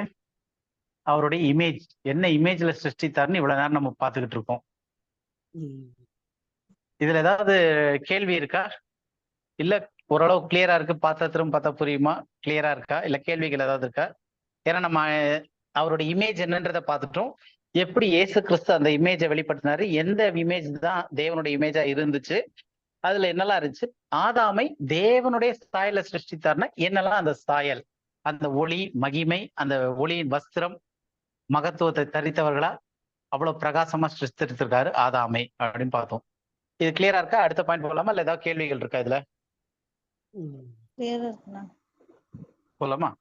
சோ இப்ப நம்ம பார்த்தது இமேஜ் ஆஃப் காட், தேவனுடைய ரூபத்தின் படியும் அப்படின்றத பார்த்துட்டோம். அவருடைய ரூபம் என்னன்றது, அவருடைய ரூபம் பிரகாசம், ஒளி, அதுதான் இயேசு கிறிஸ்து வெளிப்படுத்தினாரு. அவர் தான் அந்த இமேஜா இருந்தாரு. அந்த இமேஜ் என்னன்னா அந்த பிரைட்னஸ், அந்த லைட், அந்த க்ளோரி, அதுதான். அப்படிப்பட்ட ஒரு லைட் வஸ்திரத்தை தரித்தவனாக தேவன் ஆதாமை சிருஷ்டித்தார் அவருடைய ரூபத்துல. இப்ப அடுத்தது அவருடைய சாயல், அவருடைய லைட்னஸ் அப்படின்றது அவருடைய சாயல். சோ தேவனுடைய சாயல் என்ன அப்படின்னா அவருடைய குணாதிசயங்கள். அவருடைய ரிசம்பிளன்ஸ் போது, அவருடைய சாயல்னும் போது என்ன அப்படின்னா அவருடைய தன்மைகள். இவங்க அப்பா மாதிரியே இவன் இருக்கான் பாரு அப்படின்னா என்ன அர்த்தம்? அவங்க அப்பாவனுடைய இயல்புகள், தன்மைகள் எல்லாம் சேர்ந்து வர்றது, அவங்க அப்பா பண்ற மாதிரியே பண்றாரு அப்படின்வாங்க. அப்ப அந்த தன்மைகள் தான் என்னது? லைக்னஸ், அவரை மாதிரியே இருக்கிறது அப்படின்னு சொல்லிட்டு. அப்ப தேவனுடைய லைக்னஸ் என்ன, அவருடைய தன்மைகள் என்ன அப்படின்னு பார்த்தோம்னா அந்த தன்மைகள்ல நம்மள சிருஷ்டித்தார். ஏன்னா உருவம் பார்த்துட்டோம். இப்ப அவருடைய ரூபம் என்ன, உருவம் என்னன்னா லைட், மகிமை, மகத்துவம், அதை தான் அணிந்தவராய் இருந்தாரு. அந்த ஒரு பிரைட்னஸ், அவ்வளவு ஒரு லைட் குளோரிஃபைடு ஸ்டேட்ல ஆதாமை அவருடைய ரூபத்துல சிருஷ்டித்தார். இப்ப அவருடைய சாயல், அவருடைய அந்த தன்மையில சிருஷ்டிக்கிறார். அப்ப தேவனுடைய தன்மைகள் என்னன்னு சொல்லிட்டு ஒரு சில காரியங்கள் நம்ம பார்ப்போம். முதல் விஷயம், தேவன் அன்பாகவே இருக்கிறார் அப்படின்னு வசனம் சொல்லுது. அடுத்தது அவர் நித்திய ராஜா, அழிவில்லாதவர், அதரிசனம் உள்ளவர், ஒருவரே ஞானம் உள்ள தேவன் அப்படின்னு சில விஷயங்கள் இருக்கு. இதெல்லாம் தேவனுடைய தன்மைகள். அப்ப இந்த லைக்னஸ்ல மனிதனை சிருஷ்டித்திருக்காரு அப்படின்னு சொல்லி பார்க்கலாம். சோ அப்ப இந்த சாயல்ல சிருஷ்டித்திருக்காரு, இந்த லைக்னஸ்ல, இந்த தன்மையில சிருஷ்டித்திருக்காரு அப்படின்னு பார்க்கும்போது முதல்ல ஒரு வசனம் படிக்கலாம். தேவன் அன்பாகவே இருக்கிறார் அப்படின்றதுக்கு 1 யோவான் 4:16. 1 யோவான் 4:16.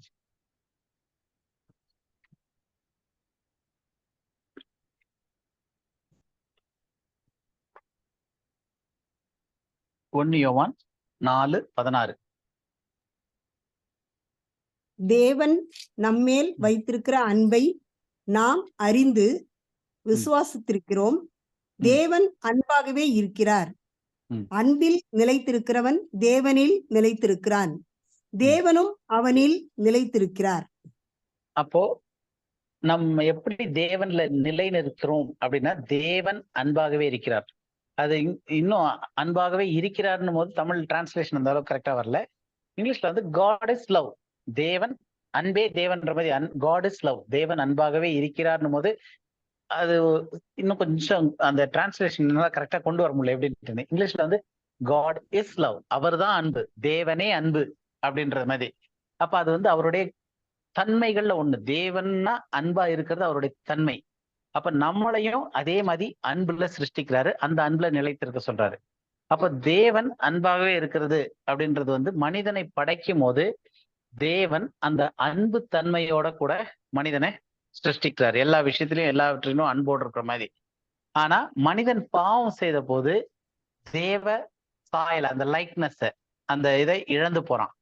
அப்ப தேவன் அந்த அன்பை, ஏன்னா இங்க வசனம் சொல்லுது, அன்பில் நிலைத்திருக்கிறவன் தேவனில் நிலைத்திருக்கிறான், தேவன் அவருடைய அன்பில் நிலைத்திருக்கிறது அப்படின்னு சொல்லிட்டு. அப்ப அன்பில் நிலைத்தில்ல அப்படின்னும் போது 2 விதமான அன்பை பத்தி பார்க்கலாம்.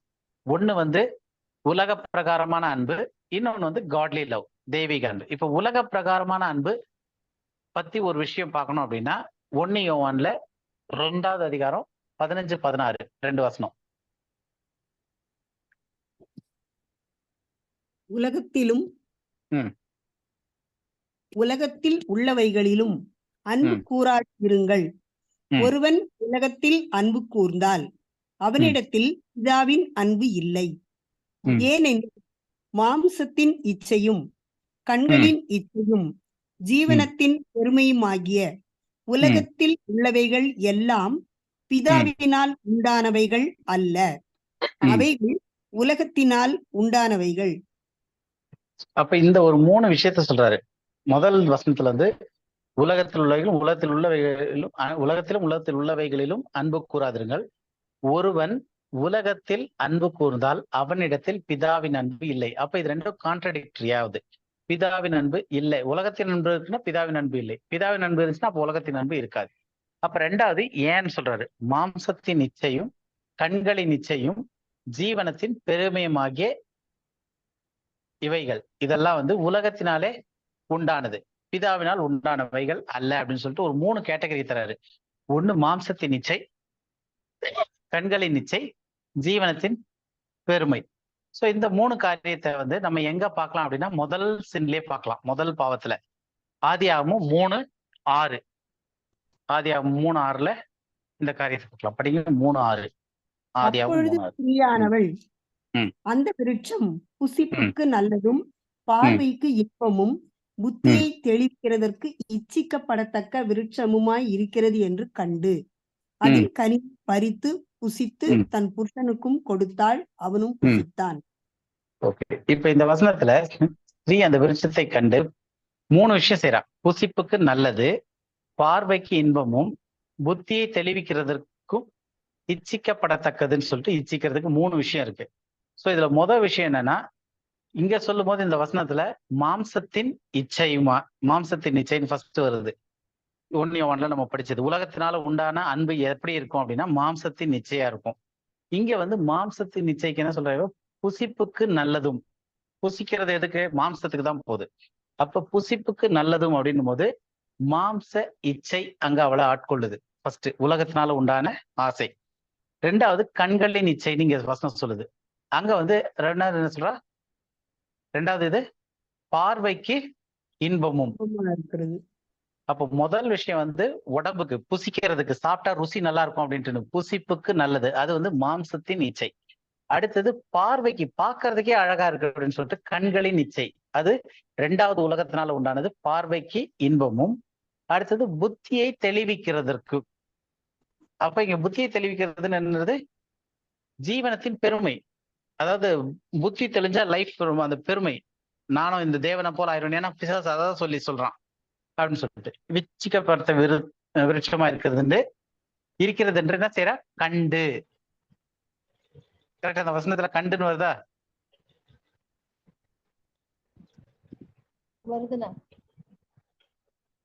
கண்டு அதன் கனியை பறித்து புசித்து தன் புருஷனும் கொடுத்தால் அவனும் புசித்தான்னு போட்டிருக்கு. அப்ப இந்த கண்டு அப்படின் போது இதை நம்ம திரும்ப படிப்போம். ஏன்னா இந்த கனியை புசிக்கும் நாள்ல அவருடைய கண் திறக்கப்பட்டு அவர்கள் நிர்வாணிகள் என்று அறிந்தார்கள் இருக்கு. அப்ப அது வரைக்கும் கண்ணு குருடாவா இருந்தாங்க. இதெல்லாம் கண்ணுக்கு நல்லா தெரிஞ்சிருக்கு. எது பார்வைக்கு அழகாவும் மாம்சத்துக்கு நல்லதுன்னு, புசிப்புக்கு நல்லது, பார்வைக்கு இன்பம், புத்தியை தெளிவிக்கும் எல்லாம் பார்த்து கண்டு அதுக்கப்புறம் அதை புசிச்சிருக்காங்க. அப்ப இந்த ஒரு விஷயம் அங்க ஏதேன் தோட்டத்துல அந்த முதல் பாவம் நடக்கும் போது அது எல்லாமே என்னதான் இருந்திருக்கு, உலகத்தினால உண்டான அந்த இச்சைகள். அததான் வந்து யோவான் 1 நம்ம பார்த்தது, மாம்சத்தின் இச்சை, கண்களின் இச்சை, ஜீவனத்தின் பெருமை. இந்த 3 காரியத்தினால தேவனுடைய அன்பை மனிதன் இழந்து போனான். அதாவது தேவனுடைய அன்பா, தேவன் அன்பாகவே இருக்கிறான்னு சொல்லிட்டு அந்த அன்பின் குணாதிசயத்தோட அந்த தன்மையோட சிருஷ்டித்தார் இல்லையா, அந்த தன்மையை எங்க இழந்தான் அப்படின்னா, உலகத்தினுடைய அன்பு அங்க வரும்போது, உலகத்தினுடைய இச்சை வரும்போது தேவனுடைய அன்பு அங்க இருக்காது அப்படின்னு சொல்லிட்டு அதை தான் நம்ம இந்த வசனத்துல பார்த்தோம்.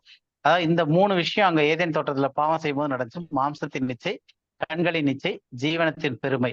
இந்த 3 வந்துச்சுன்னா உலகத்தில் உள்ளவைகளை எல்லாம், இந்த 3 விஷயமும் பிதாவினால் உண்டானவைகள் அல்ல, அவைகள் உலகத்தினால் உண்டானவைகள். அப்ப இந்த உலகத்தினுடைய அன்பு ஒருவனிடத்தில் இருந்துச்சுன்னா அவனிடத்தில் பிதாவின் அன்பு இல்லை. அப்போ பிதாவின் அன்பை எங்க இழக்கிறான், இல்ல பிதா உண்டாக்குன அந்த தெய்வீக அன்பை எங்க இழந்தான்னா இந்த இச்சைகளுக்குள்ள போகும்போது அதை மனுஷன் தேவ சாயல் அற்றவனானா. அப்ப தேவன் சிருஷ்டிக்கும் போது மனுஷனை எப்படி சிருஷ்டித்தார்னும் போது இந்த அன்போட தான் சிருஷ்டித்தாரு. இப்ப மறுபடியும் நம்மளை வந்து பழைய நிலைமை கொண்டு வர போறாரு, எல்லாமே ரிஸ்டோர் ஆகி வரப்போகுது. அப்போ தேவன் வந்து அந்த அன்பு எப்படிப்பட்டதா இருக்கணும் அப்படின்னு சொல்றாருன்னு சொல்லிட்டு, இது ஃபியூச்சர்ல வரப்போகுது, எல்லாருக்கும் வரப்போகுது. இப்பயும் இது சபைக்கு அப்ளிகபிளா இருக்கு. அப்ப அப்படிப்பட்ட அன்பு எப்படியா இருக்கணும் அப்படின்னு சொல்லிட்டு 2 வசனம் பார்ப்போம். இந்த அன்பை பத்தி தான் நமக்கு ஃபியூச்சர்ல சொல்லிருக்கா. அப்ப சிருஷ்டிக்கப்படும் போது தேவனுடைய அன்பு இந்த அன்போட தன்மையில தான் நம்ம சிருஷ்டிக்கப்பட்டிருக்கோம். அது என்னன்னு பார்ப்போம். ரோமர் 12வது அதிகாரம் 9வது வசனம். ரோமர் 12:9. உங்கள் அன்பு மாயமற்றதாய் இருப்பதாக தீமையை வெறுத்து நன்மையை பற்றி கொண்டிருங்கள். உங்கள் அன்பு எப்படி இருக்கணும், மாயமற்றதா இருப்பதா.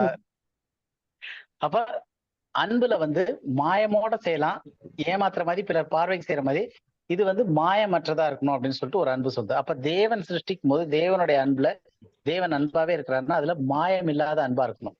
அந்த இது ஒரு விஷயம். இன்னொரு விஷயம் எபேசியர் 1:4. எபேசியர் 1:4. தமக்கு முன்பாக நாம் அன்பில் பரிசுத்தம் உள்ளவர்களும் குற்றம் இல்லாதவர்களுமாய் இருப்பதற்கு அவர் உலக தோற்றத்துக்கு முன்னே கிறிஸ்துவுக்குள் நம்மை தெரிந்து கொண்டபடியே. இப்ப இது வந்து பாடி ஆஃப் கிரைஸ்டுக்கு சொல்லும் போது சொல்லப்படுற வாசனம். இது வந்து ஃபியூச்சர்ல எல்லாருக்குமே நடக்கும். ஏன்னா இதுதான் வந்து தேவன் எல்லாரையும் திரும்ப அந்த பழைய நிலைமை கொண்டு வர போறது. எப்படின்னா, தமக்கு முன்பாக நாம் அன்பில் பரிசுத்தம் உள்ளவர்களாகவும் குற்றம் இல்லாதவருமாய் இருப்பதற்கு. அப்போ அன்புல பரிசுத்தம்னு ஒண்ணு இருக்கு. அந்த ஒரு நிலைமை, இப்ப பரிசுத்தம்னு ஒண்ணு நிறைய பேர் வந்து அது பரிசுத்தம்னா என்ன அப்படின்னு கேட்டா அது ஒரு எப்படி எக்ஸ்பிளைன் பண்ணுவாங்கன்னே தெரியாது. பரிசுத்தம்னா வந்து வெள்ளை ட்ரெஸ் போடுறதா, இல்ல தனியா இருக்கிறது, சிரிச்சு பேசாம இருக்கிறது, இல்ல அந்த மாதிரி நம்மள ஒரு மாதிரி இப்படி காட்டுறது, இது எல்லாமே வந்து பரிசுத்தம்ல அதுக்கு சொல்லப்பட்ட ஒரு அர்த்தமா மாத்திட்டாங்க. அடிப்படையில பரிசுத்தம், ஹோலினஸ் அப்படின்னா என்னன்னா பிரித்து எடுத்திருக்கிறது, செட் அபார்ட். அப்போ நம்மளுடைய அன்பு மற்றவங்க இருக்கிற அன்பு மாதிரி இல்லாம அது பிரித்தெடுக்கப்பட்ட அன்பா இருக்கணும்.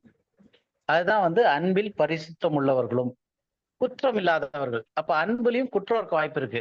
ஒரு சிலருக்கு ஒரு மாதிரி அன்பு, இன்னொரு சிலருக்கு மாதிரி அன்பு செலுத்துறது வந்து அன்புல குற்றம் இருக்கிறது. அப்ப இந்த மாதிரியான காரியங்கள்லாம் இல்லாம இருக்கிறது தான் வந்து தெய்வீக அன்பு. அப்ப ஆண்டவர் வந்து மனிதனை சிருஷ்டிக்கும் போது அவருடைய சாயல், அவருடைய லைக்னஸ்ல, தன்மையில சிருஷ்டிக்கிறார். அப்படின்னா அதுல ஒரு விஷயம் என்ன பார்த்தோம் அப்படின்னா, தேவன் அன்பாகவே இருக்கிறார். God is love. தேவன் அன்பாகவே இருக்கிறார்னு பார்த்தோம்.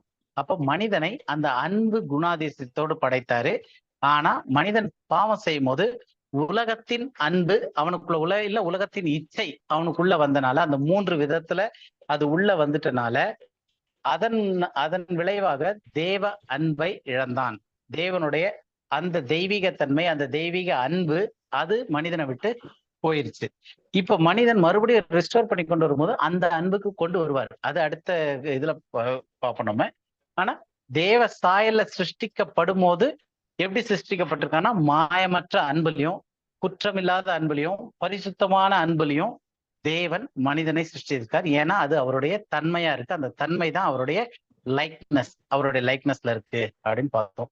இன்னைக்கு நம்ம இதோட முடிச்சிடலாம்னு நினைக்கிறேன். நம்ம நெக்ஸ்ட் வீக் வந்து எப்படி அவரு ஒரு எட்டர்னல் கிங்கா இருக்காரு, இம்மார்டலா இருக்காரு, இன்விசிபிள், ஒன்லி வைஸ் காட் அப்படின்றத நம்ம பார்ப்போம். அதாவது நித்திய ராஜா, அழிவில்லாதவர், அதரிசனம் உள்ளவர், ஒருவரே ஞானம் உள்ள தேவன்.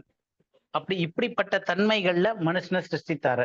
அது என்னவாச்சு, எப்படி என்னன்றத நம்ம நெக்ஸ்ட் வீக் நம்ம படிக்கலாம். இது வரைக்கும் கிளியரா இருக்கா? யாருக்காவது கேள்விகள், சந்தேகங்கள் ஏதாவது இருக்கா? இல்லைன்னா நம்ம க்ளோஸ் பண்ணிட்டு ப்ரேயர் பண்ணிட்டு க்ளோஸ் பண்ணலாம்.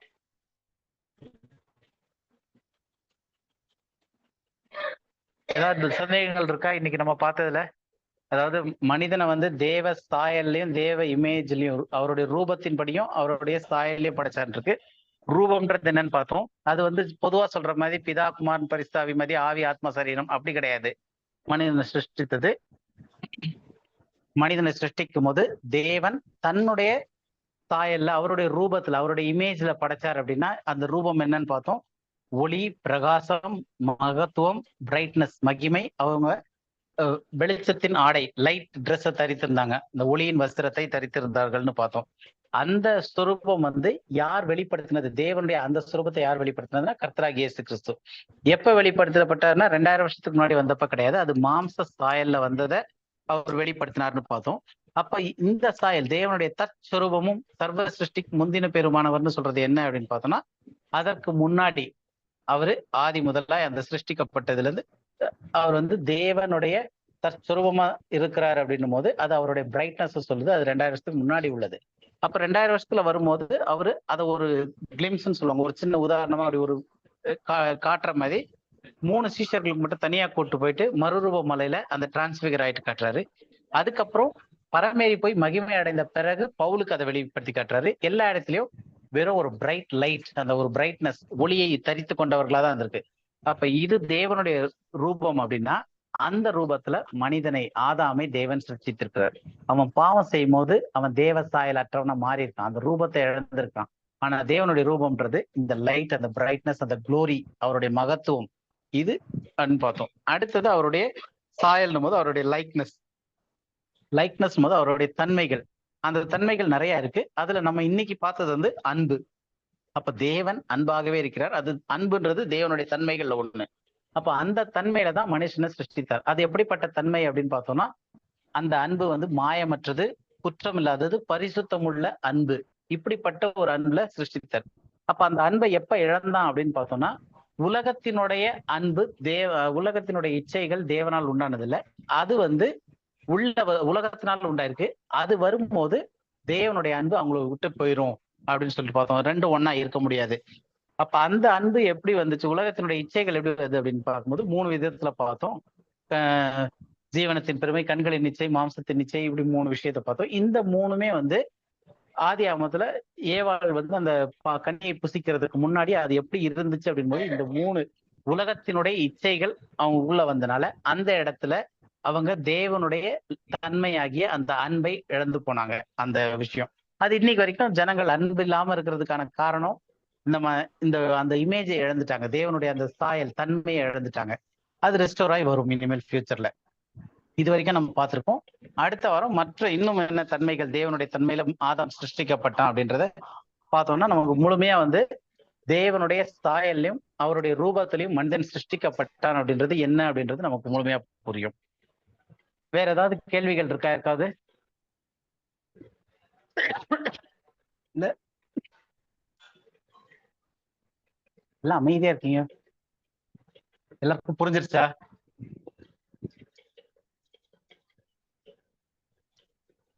கேக்குதா? மைக் மியூட் ஆயிடுச்சு. இல்ல நான் ரொம்ப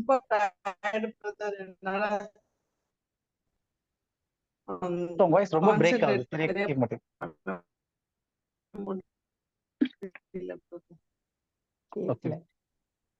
ஹேமா உங்களுக்கு கிளியர் இருக்கா? ரொம்ப டயர்டா இருக்குது, எனக்கு ஃபுல்லா கான்சென்ட்ரேட் சரியா பண்ண முடியல. சிஸ்டர் ஹேமா உங்களுக்கு கிளியர் இருக்கு? கிளியரா இருக்கு பிரதர். Okay okay okay. வேற ஜெஸ்டி? எனக்கு கிளியரா இருக்கு அங்கிள். எனக்கு ஆக்சுவலி நிறைய क्वेश्चंसக்கு ஆன்சர் இருந்தது. அப்படியா? ஓகே. ஏன்னா லாஸ்ட் வீக் ஒரு 2-3 வீக்ஸ் அகோ என்னுடைய ஆஃபீஸ்ல ஒரு கொலீக், ஓகே ஆக்சுவலா அவர் பேரும் தெரியாது எனக்கு, ஆனா என் ஆஃபீஸ்ல கலீக், அவர் அன்னைக்கு என்கிட்ட வந்து ஒரு டவுட் இந்த மாதிரி தான், நீங்களும் கிறிஸ்டியனா அப்படின்னு சொல்லிட்டு ரொம்ப பேசிக் ஒரு பைபிள்ல இருந்து டவுட் கேட்கும் போது எனக்கு ஒரு மாதிரி அவரை கரெக்டா கைட் பண்ண முடிஞ்சிச்சு. ஸோ அந்த ஓகே கான்வர்சேஷன்ல அவரோட மைண்ட் செட்டை வந்து எனக்கு இன்னைக்கு எடுத்த இந்த கான்செப்ட்ல என்னால புரிஞ்சுக்க முடிஞ்சது. ஓகே ஸோ அவர் கேட்ட கொஸ்டின் எனக்கு புரிஞ்சிச்சு, பட் அவரோட மைண்ட் செட் என்னன்றது எனக்கு அந்த டைம்ல எனக்கு ரீட் பண்ண முடியல. ஏன்னா பிகாஸ் இது வரைக்கும் நான் அவர்கிட்ட பேசினதே இல்லை. ஃபர்ஸ்ட் கான்வர்சேஷனே நீங்க கிறிஸ்டியனா உங்ககிட்ட நான் இது கேட்கலாமான்னு தான் ஃபர்ஸ்டே கேட்டாரு. ஆரம்பிச்சாரு. ஓகே அதுக்கு நான் ஓரளவுக்கு அவருக்கு ஆன்சர் சொன்னேன் அண்ட் அவரும் அதை ஏத்துக்கிட்டாரு. ஓகே ஆனா அதுக்கப்புறமா இன்னைக்கு இது பார்க்கும்போதுதான் அவரோட மைண்ட் செட் என்னவா இருக்கும் அப்படின்றது எனக்கு இன்னும் கிளியரா புரிஞ்சிச்சு. ஸோ மேபி கம்மிங் 4th வீக்ஸ்ல இஃப் அட் ஆல் அவர் என்கிட்ட திருப்பி பேசினார்னா then I can tell him this also. Okay sir pray பண்ணி க்ளோஸ் பண்ணிடலாமா? வேற டவுட் ஏதாவது இருந்தா கூட குரூப்ல போடுங்க, நம்ம நெக்ஸ்ட் வீக் கூட அதை சேர்த்து டிஸ்கஸ் பண்ணலாம். கார்த்திகேயன் கார்த்திகேயன் கொஞ்சம் பிஸி ஆயிட்டாரு. என்னாச்சு? ஆ என்னாச்சு அவரு brother? நேத்து ராத்திரி ஃபுல்லா தூங்கல, அதனால அப்படியே கேட்டுக்கிட்டே அவரு ஓகே 3ஆம் மணி வரைக்கும் புரிஞ்சுதா? பவுல் மாதிரி போயிட்டு இருக்காரு. கொஞ்சம் உட்காந்து அப்படியே பைபிள் வச்சுக்கிட்டு அப்படியே இது பண்ணிட்டு இருக்காரு. சரி, சரி நான் சரி டிஸ்டர்ப் பண்ணல. பிரான்ஸ்ல போயிட்டாங்க. ஆமா சரி, யாராவது டிரான்ஸ்ல ஒருத்தர் ப்ரே பண்ணி. ஏன்னா அவர் ஃபுல்லா இது பண்ணி டிராவல்ல இருந்தாரு. சரி நீங்க ப்ரே பண்ணி ப்ரேயர் க்ளோஸ் பண்ணி பண்ணிட்டீங்களா? Close பண்றியாமா? Okay, Chittappa. Heavenly Father, thank you for this great evening today. You have ignited us with Lord and lots of knowledge. We are waiting much more days to come to have such a good gathering, Lord. Bless Uncle Sam and Chittappa. We are bringing both of them into your feet. They're spending so much time in collating this and giving it to us in a very condensed way where we can digest it. Lord, thank you for giving such a big opportunity to us. Let us continue this way and you help and guide us in knowing your words and through and enlighten us and bring us more to you, more and give us more knowledge about you so that we can grow better and better every day in your love, Jesus. Thank you. Amen. என் ஆத்மாவே கர்த்தரை ஸ்தோத்திரி, என் முழு உலகமே பரிசுத்த முழு நாமத்தை உள்ளமையும் ஸ்தோத்திரி. உபசனம். என் ஆத்மாவே கர்த்தரை கர்த்தரை ஸ்தோத்திரி. ஸ்தோத்திரி. வாழ்த்து. ஆமென். Thank you thank you. Thank praise you. Lord. Thank you. Praise the Lord. everyone. Praise the Lord.